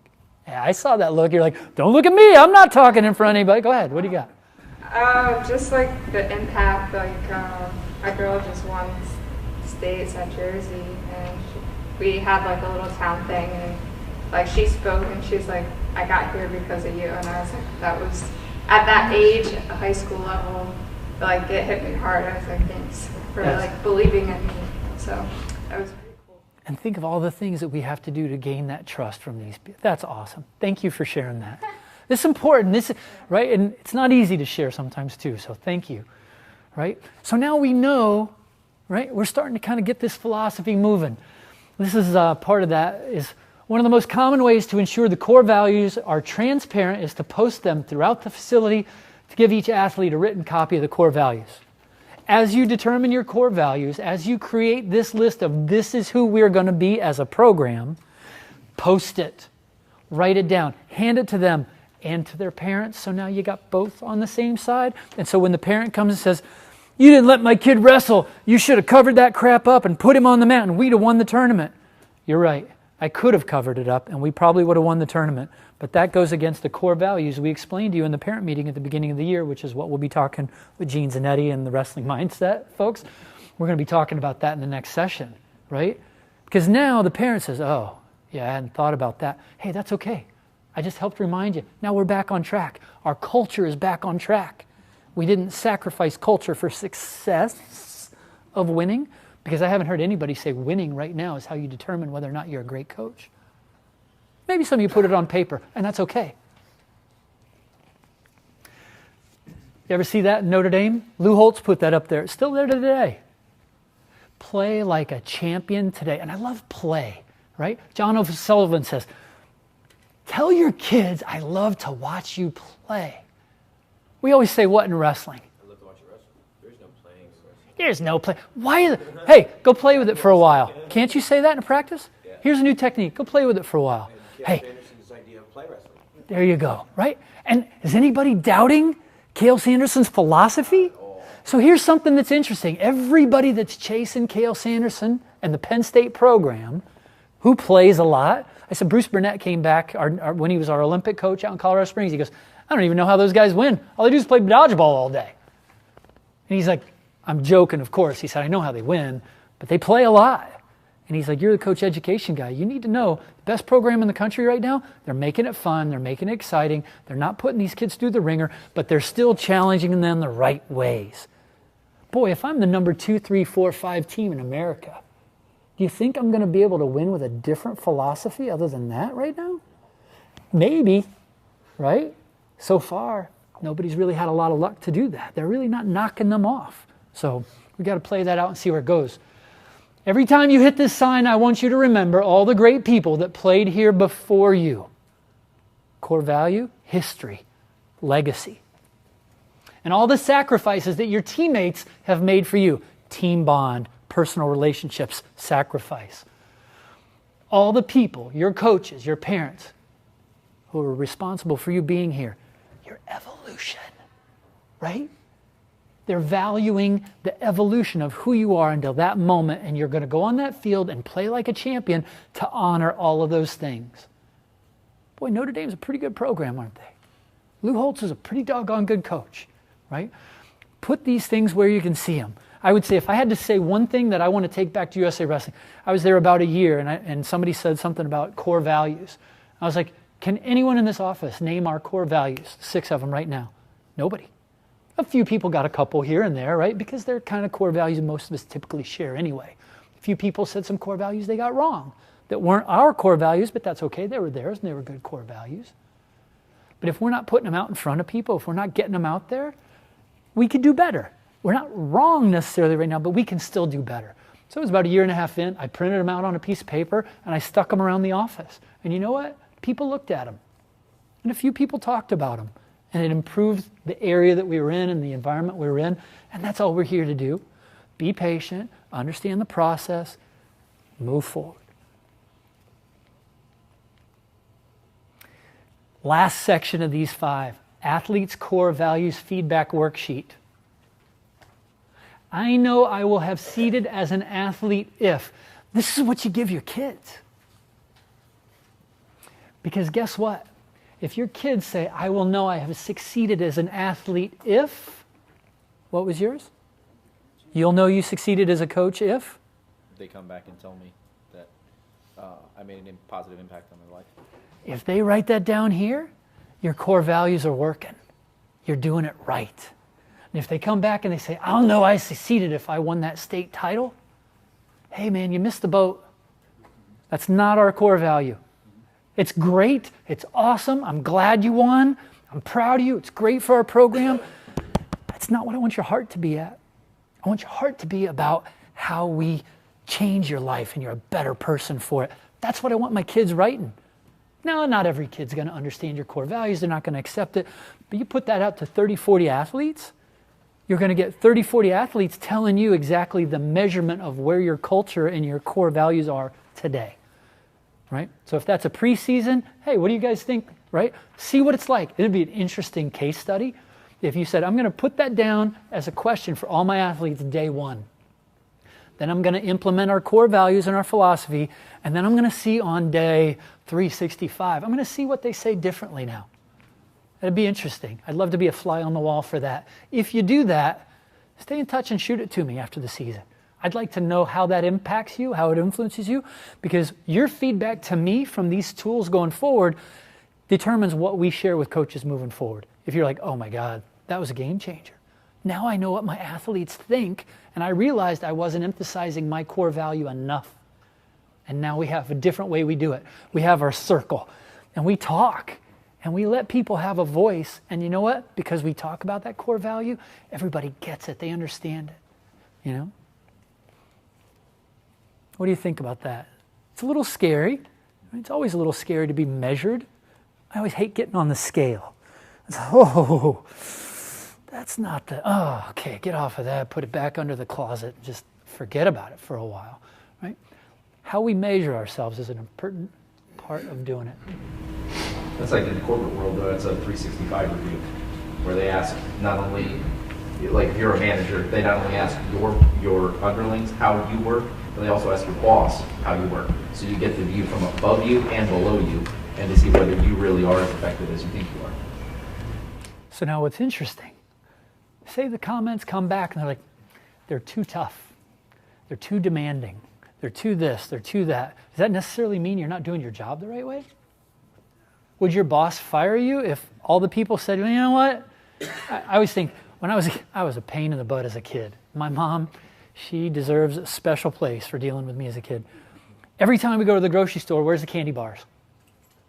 Eye level for kids at the checkout counter. So what do I always want? I'm grabbing candy, but look at that, we're getting those, Mom. Mom would always say what? Put it back. We're not getting that today. Put it back. We're not getting that today. What you put in front of people is what they're going to want, right? Silence of the Lambs. What do we covet, Clarice? You remember? What we see every day. What we see every day. We want what we see every day. That sign says play like a champion today, which means I want to play like a champion because I see it every day. How you build the culture of your program is really up to you and your philosophy. I'm not going to tell you it's right or wrong, but if now you have a tool to at least build that philosophy and be prepared to walk into that season to say, we're going to start doing it this way, we're going to start implementing some of these concepts, we're going to start refining our culture, right?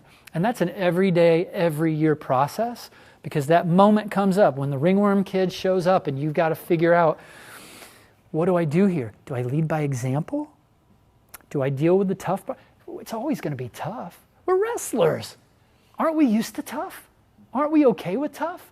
So why is it so tough when something bothers our value or affects our value? Why is it so tough to do the tough thing there and the right thing and say, sorry, I'm going to have to let you down. It's going to be disappointing. I read your bucket. I know you're really like, come on, coach. Come on. Your bucket's pretty full. How do I deliver that message to you? Might be a big part of whether I win you over to the culture or whether I create an enemy. Your athlete feedback at the end of the season could be, coach is a prick because he held me out of a competition when easily I could have gotten past it. And we would have won that match. Now the administrator sees it. What does the administrator say? What did you do to this kid? Well, why wouldn't you let him wrestle? He's clearly not happy, and we know we live in a world where if the kids aren't happy, it's our fault. Right? If I don't give every kid on the team Juul vapes, then all the kids are like, oh, coach is a prick because he doesn't let us vape. Right? No. I don't necessarily agree that every athlete has to agree with what you're doing or like what you're doing for you to be a successful coach. My mom kept me away from the candy for a reason. It wasn't healthy, rot your teeth, more medical bills and family on a farm in Iowa, probably not a good idea. So 2 years ago, the Virginia State Tournament, there was a coach. He had 8 kids at the state tournament. For a lot of kids, 7 of them got caught smoking the day before weigh-ins, everything. And he caught kids. He pulled all 7 of them except for 1 kid, and he forfeited all of them out of the tournament. Wow. Good. Everybody looked at him. Everybody was like, what the hell? Because we saw their kids were highly seeded, everything in the state tournament, and he forfeited every single one of them except 1. And none of those 7 kids came back, but the 1 kid that did come back, he made it 3 years in a row to the state tournament. And that kid brought more with him. So his program got even better because he got rid of those 7 kids. Bad apple, right? Rots the group. It's crazy. That's good stuff.